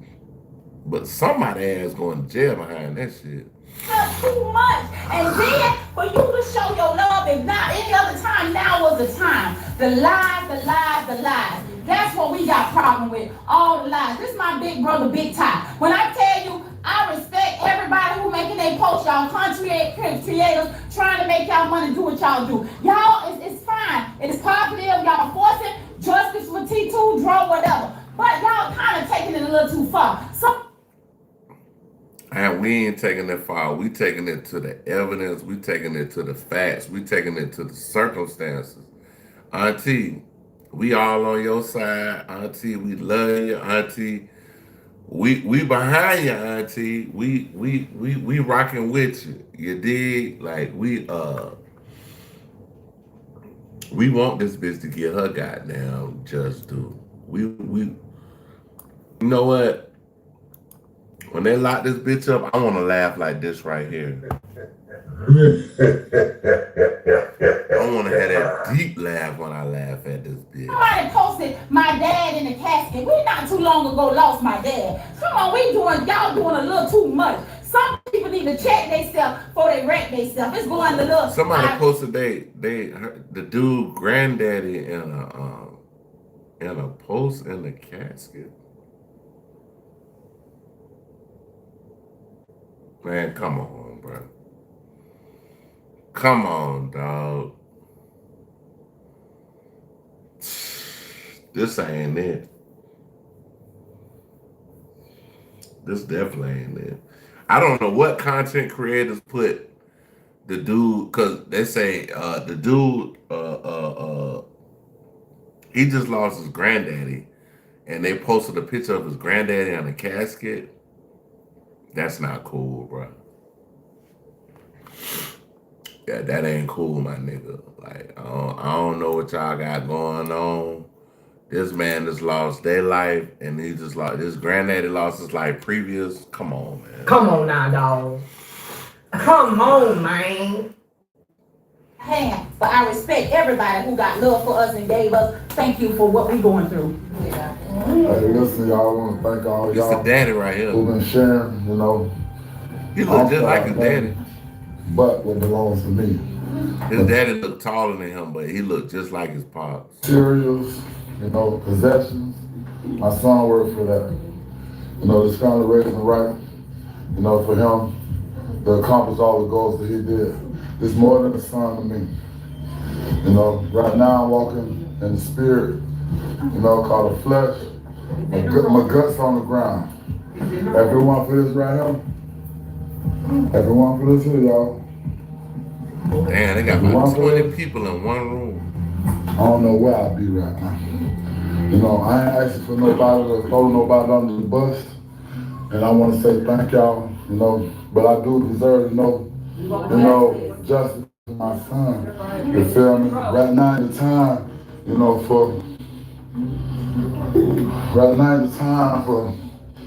the cricket of the eye. Cause we is about that. You feel me? Right now, all I ask for, just give me what belongs to me. That's answers to my son. We ain't caring about no possession. We ain't worried about no bank accounts, cause we gonna handle that. You know, if y'all send the counter light, y'all wanna come out, you know, and share that, please support, please share. You know, if you see anything positive, we ain't trying to bash nobody, won't speak on behalf of me and the rest of the foundation. You know, we just want justice. Because at the end of the day, when they give us, you know, whatever they have, you know, that they come to a conclusion with, it ain't gonna heal that wound. I don't wish this on nobody. You know, I done cried, I woke up in the graveyard, my daddy, you know, because I need an. Bruh say he slept in the graveyard on top of his daddy's casket. I'm asking the Lord, you feel me, to just hold on me. Tyrone, I'm seeing you, but I don't exist right now. There's the spirit in me. That's the only thing that keeps me afloat. You feel me? I can only imagine him losing his son. I got 2 children. I definitely want to die with my kids and my grandkids. I don't even have grandkids yet, but I want them standing around me. Like I want my grandkids standing around me when I pass away. You know what I'm saying? That'll be a beautiful thing. I don't want to have to ever bury any of my children. And, you know, for everybody out there that have a son or a daughter, teach them don't trust no motherfucking body. You feel me? And that's respectful. Key words. Hey, check this out, y'all. He said, listen what he said. He said, teach your kid don't trust nobody. He's right, you know.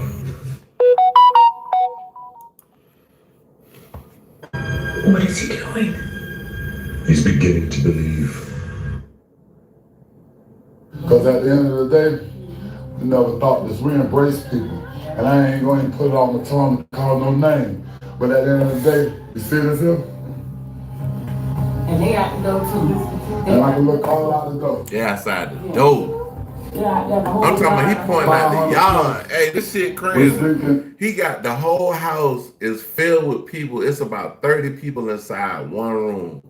Then he went outside. He pointed to the window. It's about the whole yard full of people, bro.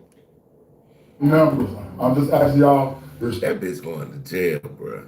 They gonna lock her pussy ass up. But I pray for I just pray for this family. I definitely pray for his children, his father right here. I pray for his mama. I don't even think his mama even want to be seen on tape, bro, because it's like, wow. This is share anything, you know what I'm saying, that's pushing positivity to help me and this foundation over here, this David Strong Village, get closure and answers. That's all I ask for. I'll be right back. I got your bathroom. I appreciate y'all. Thank y'all. I want to clearly say this: speculation can harm investigations, but pressure for transparency, especially when a family is grieving, can also be a part of how cases get attention. So if you have firsthand information, report it to the proper authorities, and if you don't, focus on amplifying verified updates and supporting the family respectfully. It seems like Dro was an excellent father, provider, friend, family member. I pray for this family. I pray that they're able to cope. I pray that they're able to get through the service. And most importantly, I pray that they get answers. What I need to do is hear from you. What do you think about everything going on with this story involving Tyrone Davis Jr. and Miss Lulu? Leave a comment, and you know how we do. We'll talk about it down below. So Tyrone Davis and Miss Lulu. Tyrone Davis. Oh, okay. Tyrone Davis is. I I don't know what his mother's name is. I think they said the mama name. Breaking news we just found. Mr. Let Go, we found crazy.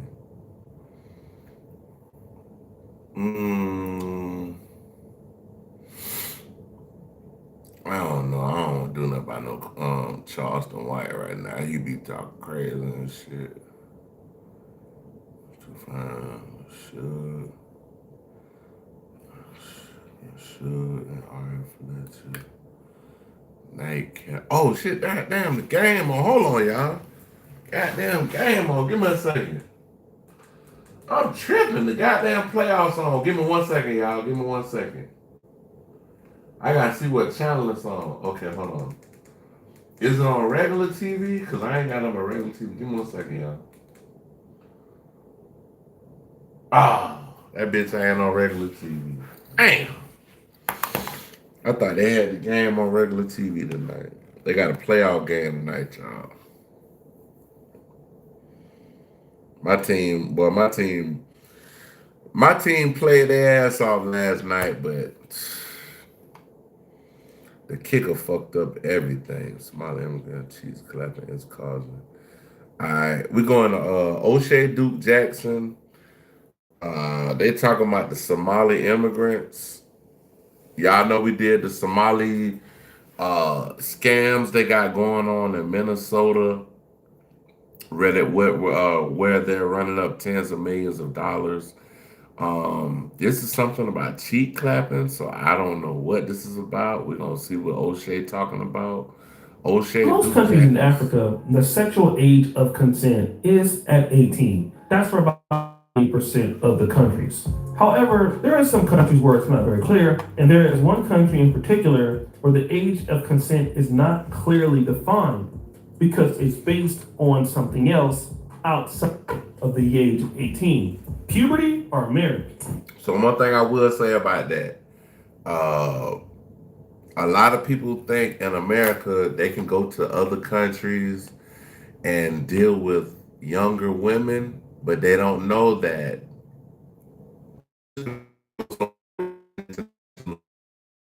and mess with younger girls. They catch your ass over there messing with younger girls. They'll lock your ass up. Dealing with Interpol, and the U.S. will connect with Interpol to actually, get your ass locked up for messing with children. So we about to see what they talking about with these Somali migrants. Cheek clapping is causing. That country is Somalia. In 2018, there was a sexual offenses bill that would try to make the legal age of consent at 18. But in October 2025, something really weird happened. Article 21, no marriage under 18, rejected. They said Islam defines adulthood by maturity, not age.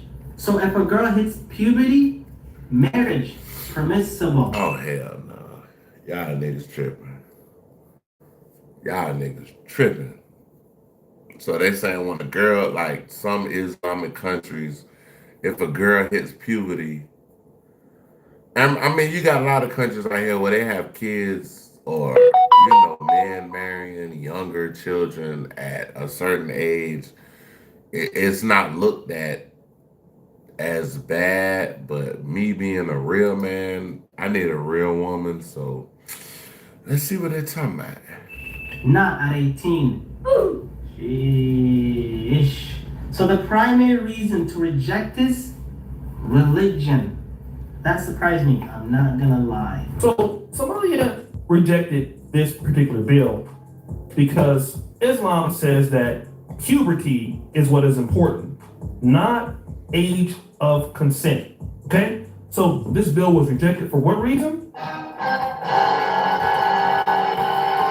Religion.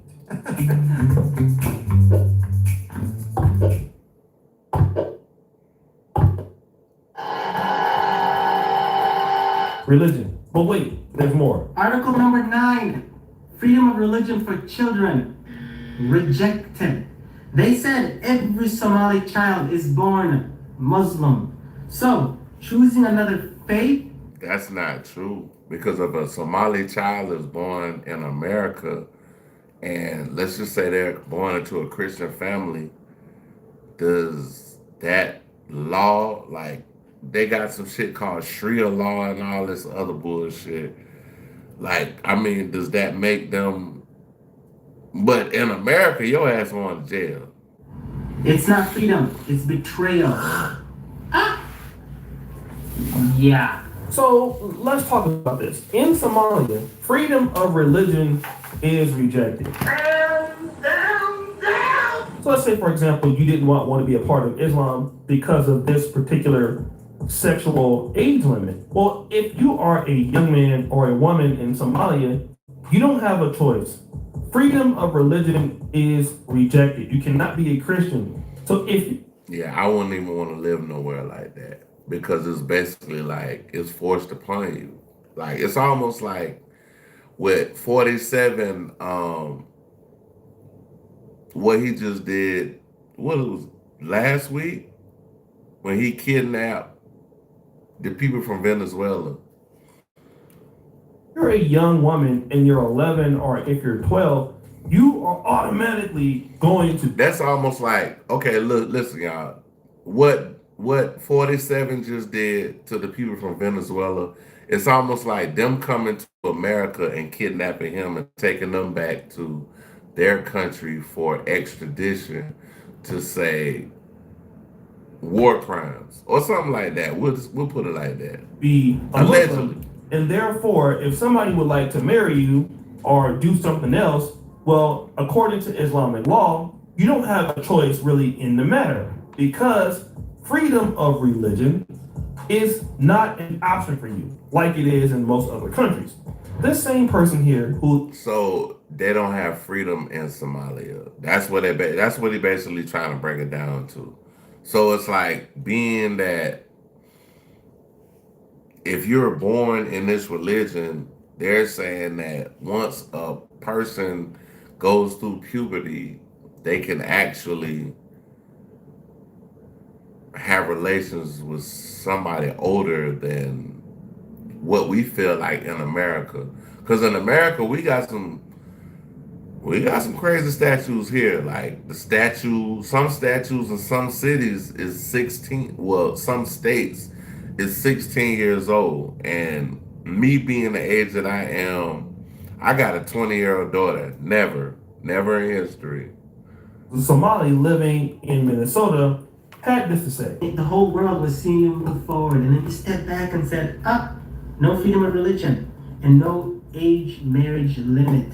No age marriage limit. So that means basically they can marry a child that's 10 years old and they don't look down upon it. Like that's not freedom.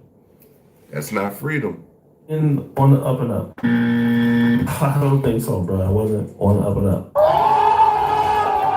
But now you are looking backwards, and I would agree. You are looking backwards.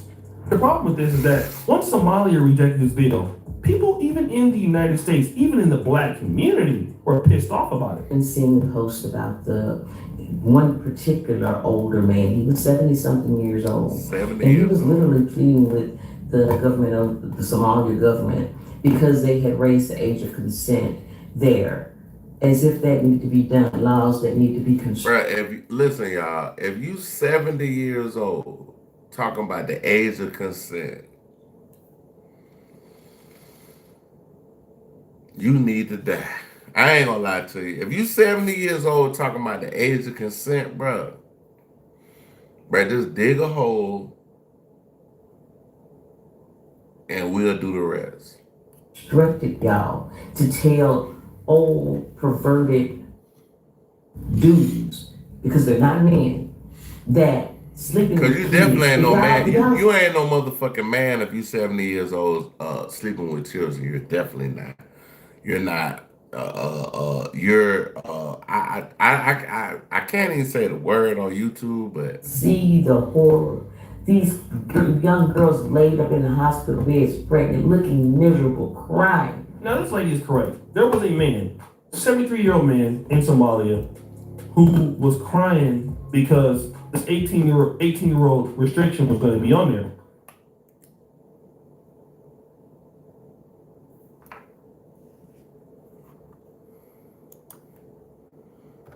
Come on now, dog. Come on, man. A 73-year-old man was upset that they raised the age of consent to 18. Bro, you're sick. You're sick. And he was saying, no, we must fight these other people. We will not accept their rules. And so automatically off the rip, even if his defense was to keep Islam holy, in the eyes of people from— This thing got a rainbow looking beard. Like his beard is orange right here, and then like it's purple going out. Like I don't know what this man got going on. The West, we're going to look at this guy as trying to preserve the ability to abuse underage women. That's how people are going to take it. And this is interesting because many people come to the United States or to Western countries from Somalia where these rules are in place.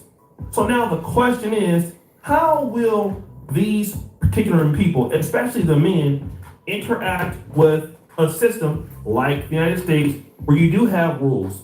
Typically it's 18, but some states are 16, but typically you're going to have protections against women. How you interact with them, you're going to be scrutinized. So how will these people interact with the American system? Au is the king of dips. It enhances the flavor of everything. Roast beef, onions, cheese. I would dip everything in au if I could. How will these people interact with the American system? Well, first, I had to do some of my research, and I found a particular brother who was reacting to a Somali woman who was 38 years old, and obviously she's single, she's a Muslim, and she is complaining about the fact that she cannot get married or find a husband. All right, and 38 years old is not necessarily old, especially even in American 38 ain't old, but it damn sure ain't young. standards. Because you do have some men, that will accept that, and it's not a problem, right? And people get married late. But this man, a Somali guy who I think is also living in the States, had something to really say about her age and about the position of Somali men in general. 38 could be considered antiquated from a biological perspective. What? And one thing about us Somali men is that Somali men in general, 38 could be considered antiquated from a biological perspective. What does that mean? And one thing about us Somali men is that we vibe with the younger crowd, not the antiquated. I don't know, antiquated. I got to look that word up, antiquated. But he's saying that Somalian men, they deal with younger women like.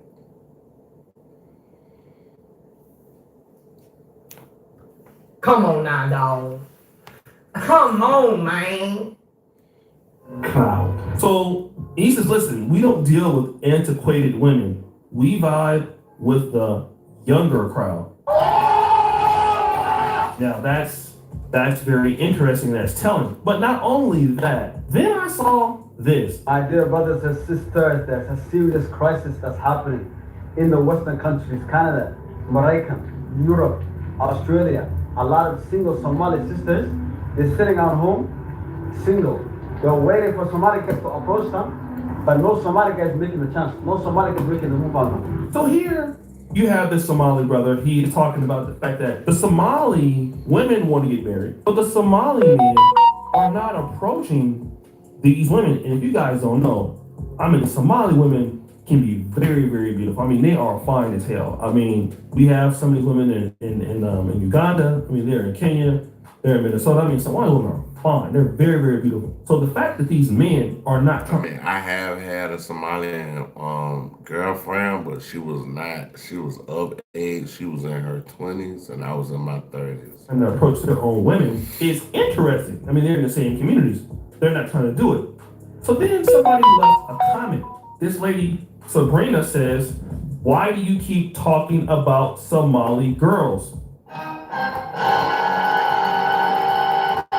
Now this is interesting because some of this video is in Somali language. He's going in between English and Somali. So obviously one can infer that he's talking about the fact that, you know, these men want to marry somebody younger, okay? And again, being in tap with the culture, then again, being in the culture of Somalia where Hey, whoever listening now, y'all look up Sharia law, and they were saying that because people in America can do the Muslim faith, they could do Sharia law. But just check it out though. It's okay to marry somebody once they reach a level of puberty, whatever that means.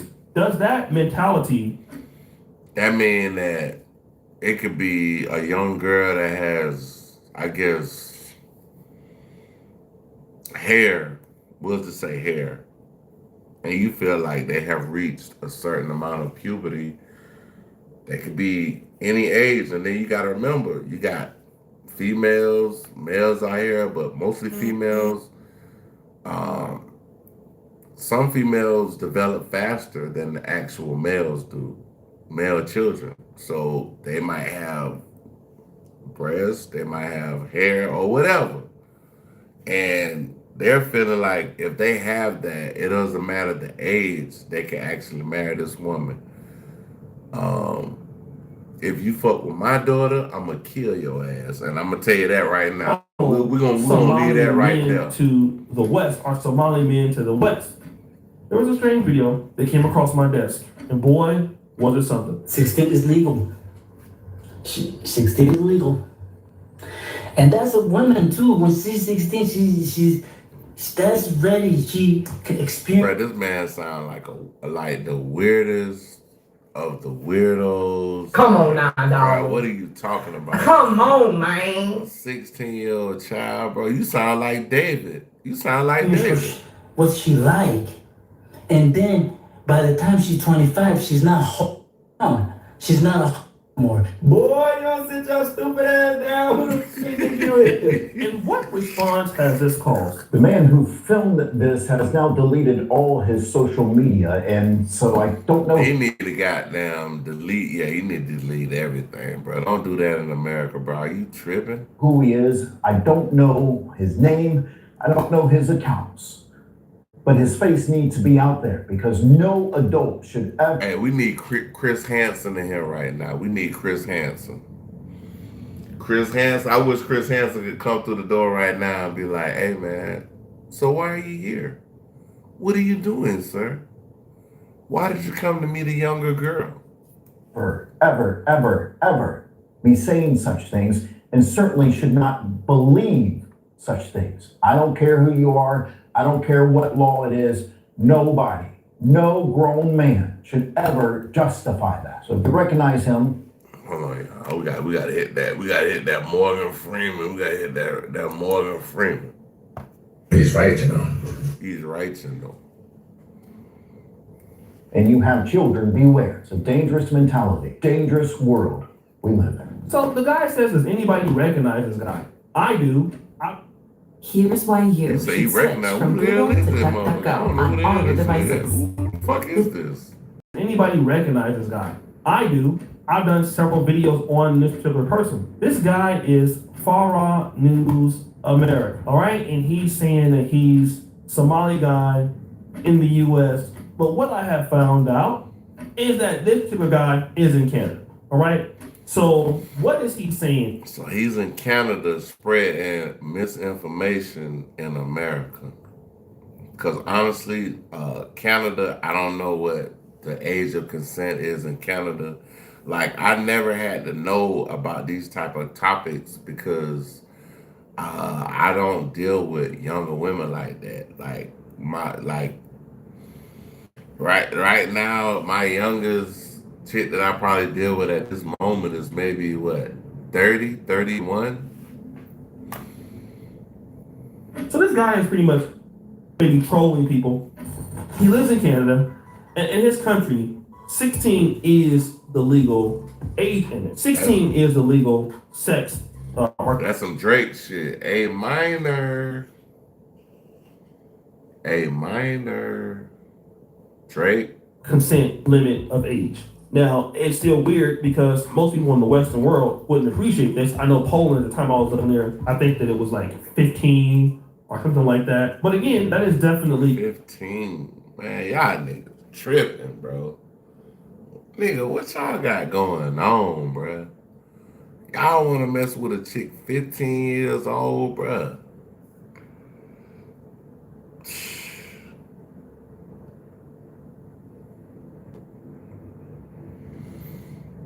This is horrible. This is horrible. Concerning for a grown man to say this. And even though if he's well within his right, being in Canada, not necessarily America, and the legal age is 16. I don't give a fuck if you was in Dubai, Afghanistan. I don't give a fuck where you at. Why y'all trying to mess with kids out here, bro?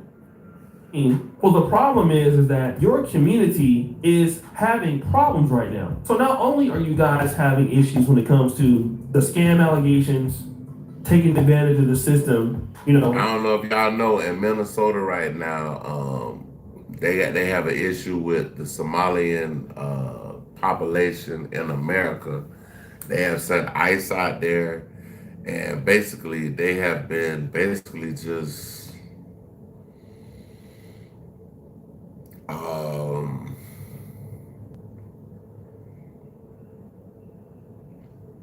doing certain things, bro, that's like basically defrauding the government. They got daycares, medical places. When they went to all of the daycares where all the kids are supposed to be at, all of the windows are blacked out. All of the windows are blacked out. No kids have been found at any daycare. So all of these daycares they have been going through and getting government assistance from America, they haven't been able to prove that they even have any children inside of the fucking daycare.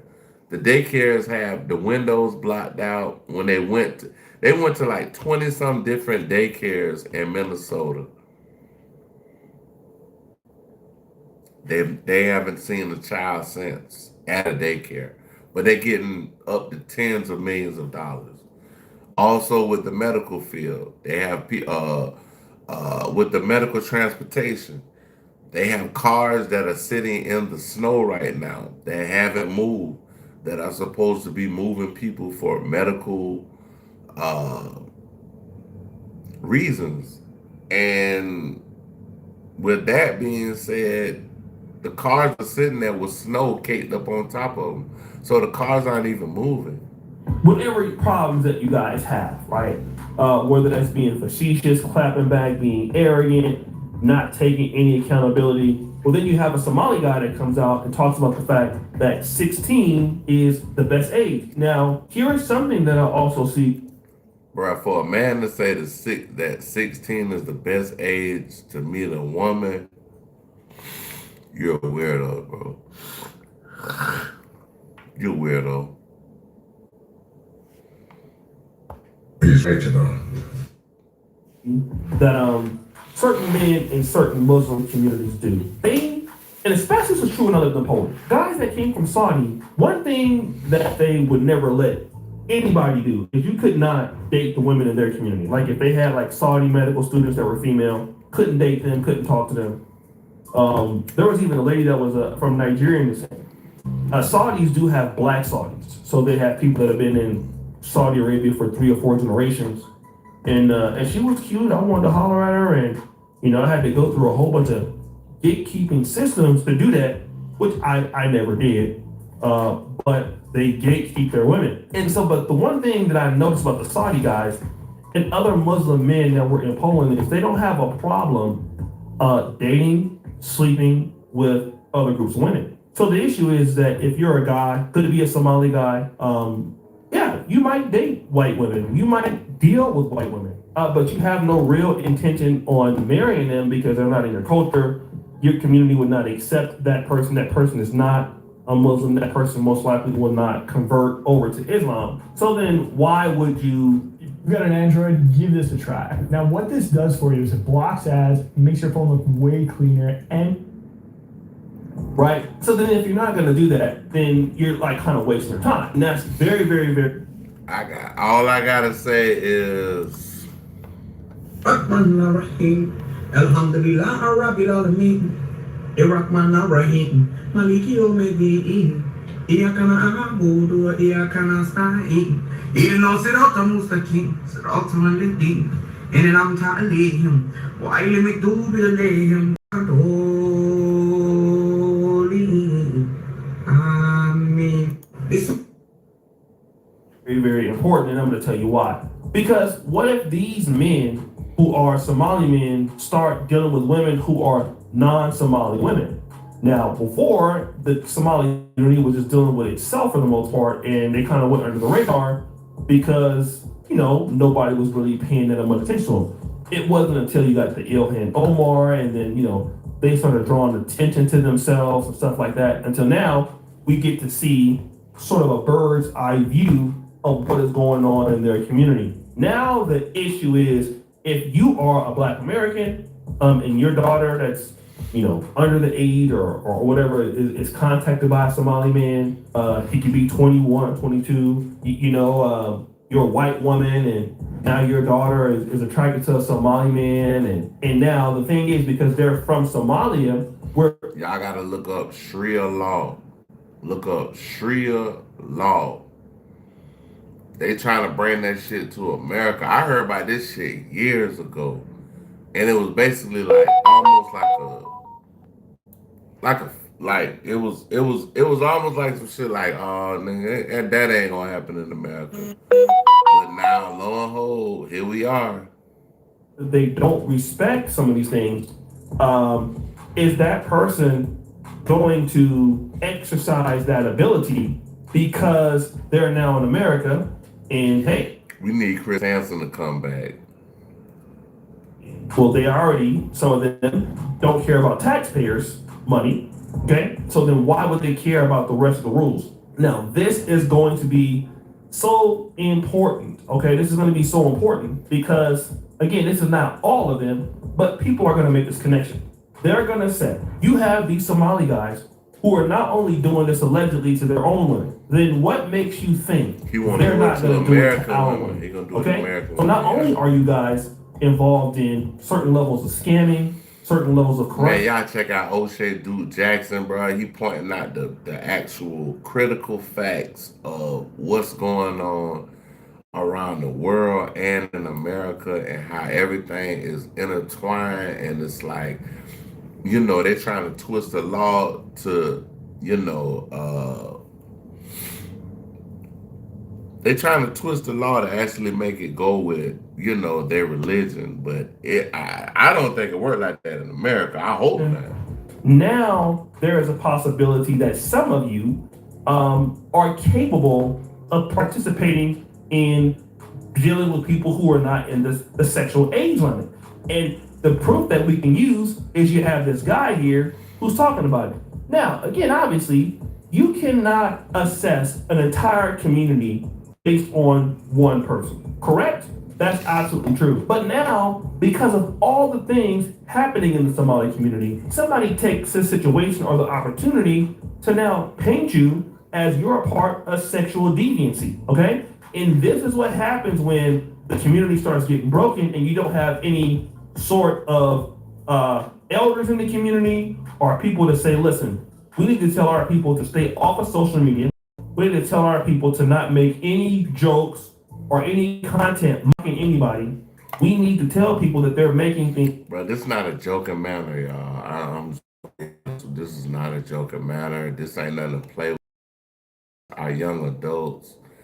And we shouldn't have people come from other countries, other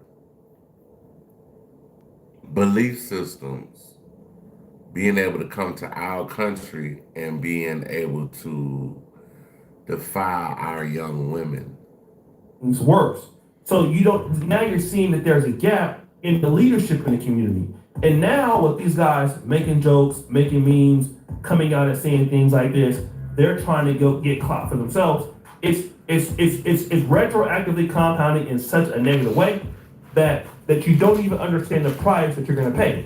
Right now, you're not paying the price, but once people start to paint you as a sexual deviant, not only just, somebody is out there stealing or scamming, and it's not true for everybody in the community, but once people start to paint you as a sexual deviant, and they paint you with a broad brush, and attach negative stereotypes to Islam or Muslim men and all of that, then people start to call you those things, right? And then people who start to deal with you harshly, and then that follows you. It doesn't follow you just in America. It follows you all the way or everywhere in the world that Somalis go. And I can tell you that being a black person, I'm gonna tell you, hey man, y'all go check out O'Shea Du Jackson. I'm glad he pointed that out. Fuck all these motherfuckers, bro. Y'all trying to mess with kids, you need to get dealt with real quick, man. You need to get dealt with. But let me see. I'm trying to go to 3-4 hours. I got 20 more minutes. Let me see.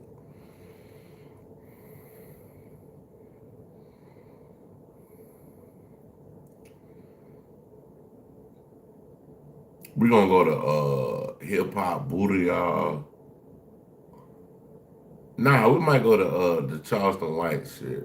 That's the last one we'll go to. Charleston White.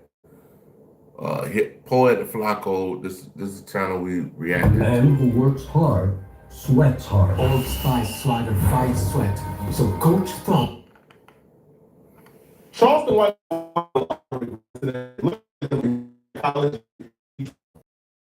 Check out Poet Flacco. We just reacting to him. Trying to pull off, backfired extremely. In his last interview with Say, we talking about Charleston White. Charleston White told Say Cheese this was going to be his last Say Cheese interviews. He's no longer doing any interview on Say Cheese because Say Cheese is violent. They're trying to put him against other people. They're ruining his brand and his image. And he believes that Say Cheese is a bad friend to him. A little small fun fact, bro. Y'all go down my y'all go on my just check out Indigo Sky and Charleston White. Charleston White was my motherfucking cameraman. If y'all don't believe me, go look at my Indigo Sky, Charleston White, and y'all will see. I got a video where he recording me.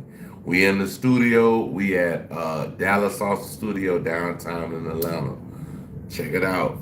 This is the last video I'm gonna do. I'm trying to get to 4 hours. They're allowing people to come on the platform to diss him. Now, I don't White really wanted to leave Say Cheese. I don't think Charleston White was really done with Say Cheese. I think Charleston White way to pretty much, get Say Cheese to kind of beg him to stay, and to also get Say Cheese to stop messing with people he don't like without telling him to stop messing with people he don't like. So I heard it. Bro, if you do interviews or you're an interview platform, you're not gonna be subjective to one side or the other side. You're gonna do both. They're just like a lot of these other big platforms. They're gonna put both sides on, you dig, what's going on as far as the beef, things of that nature. They might interview you, they might interview your homeboy. That's how media works. I didn't check it. I ain't no friend in this industry. I mean, you said people sit on this couch and talk about. And that's crazy because he said, ain't no friends in this industry. That's why I do it by myself. And I'm not in the industry, but that's why I do my shit by myself. For one, I'll let you know, you sit here and we talk about whatever, that's fine. But the minute somebody comes on Say Cheese and they say your name, it's a problem. It shouldn't be. I know. Oskino said your name is whatever. That just starts from Gilly. But listen, hold on. But Say Cheese TV asked the questions for my name to be said. No, go back and watch the old Oskino interview, the last one. He said, I'm forgiving everybody. He said, the only person I'm not forgiving is Charleston White. That came out of his mouth. So let me just we weren't even thinking about you, bro. But guess what my papa Say Cheese, what my nephew Aiden Ross will do? Hey, guys, make sure y'all cut that. We're not even going to create that segment because we know what he's going to do. We know he gonna respond, he gonna respond. So when Charles say something, make sure y'all edit that. You know what I mean? Homie, because you want your brands to come.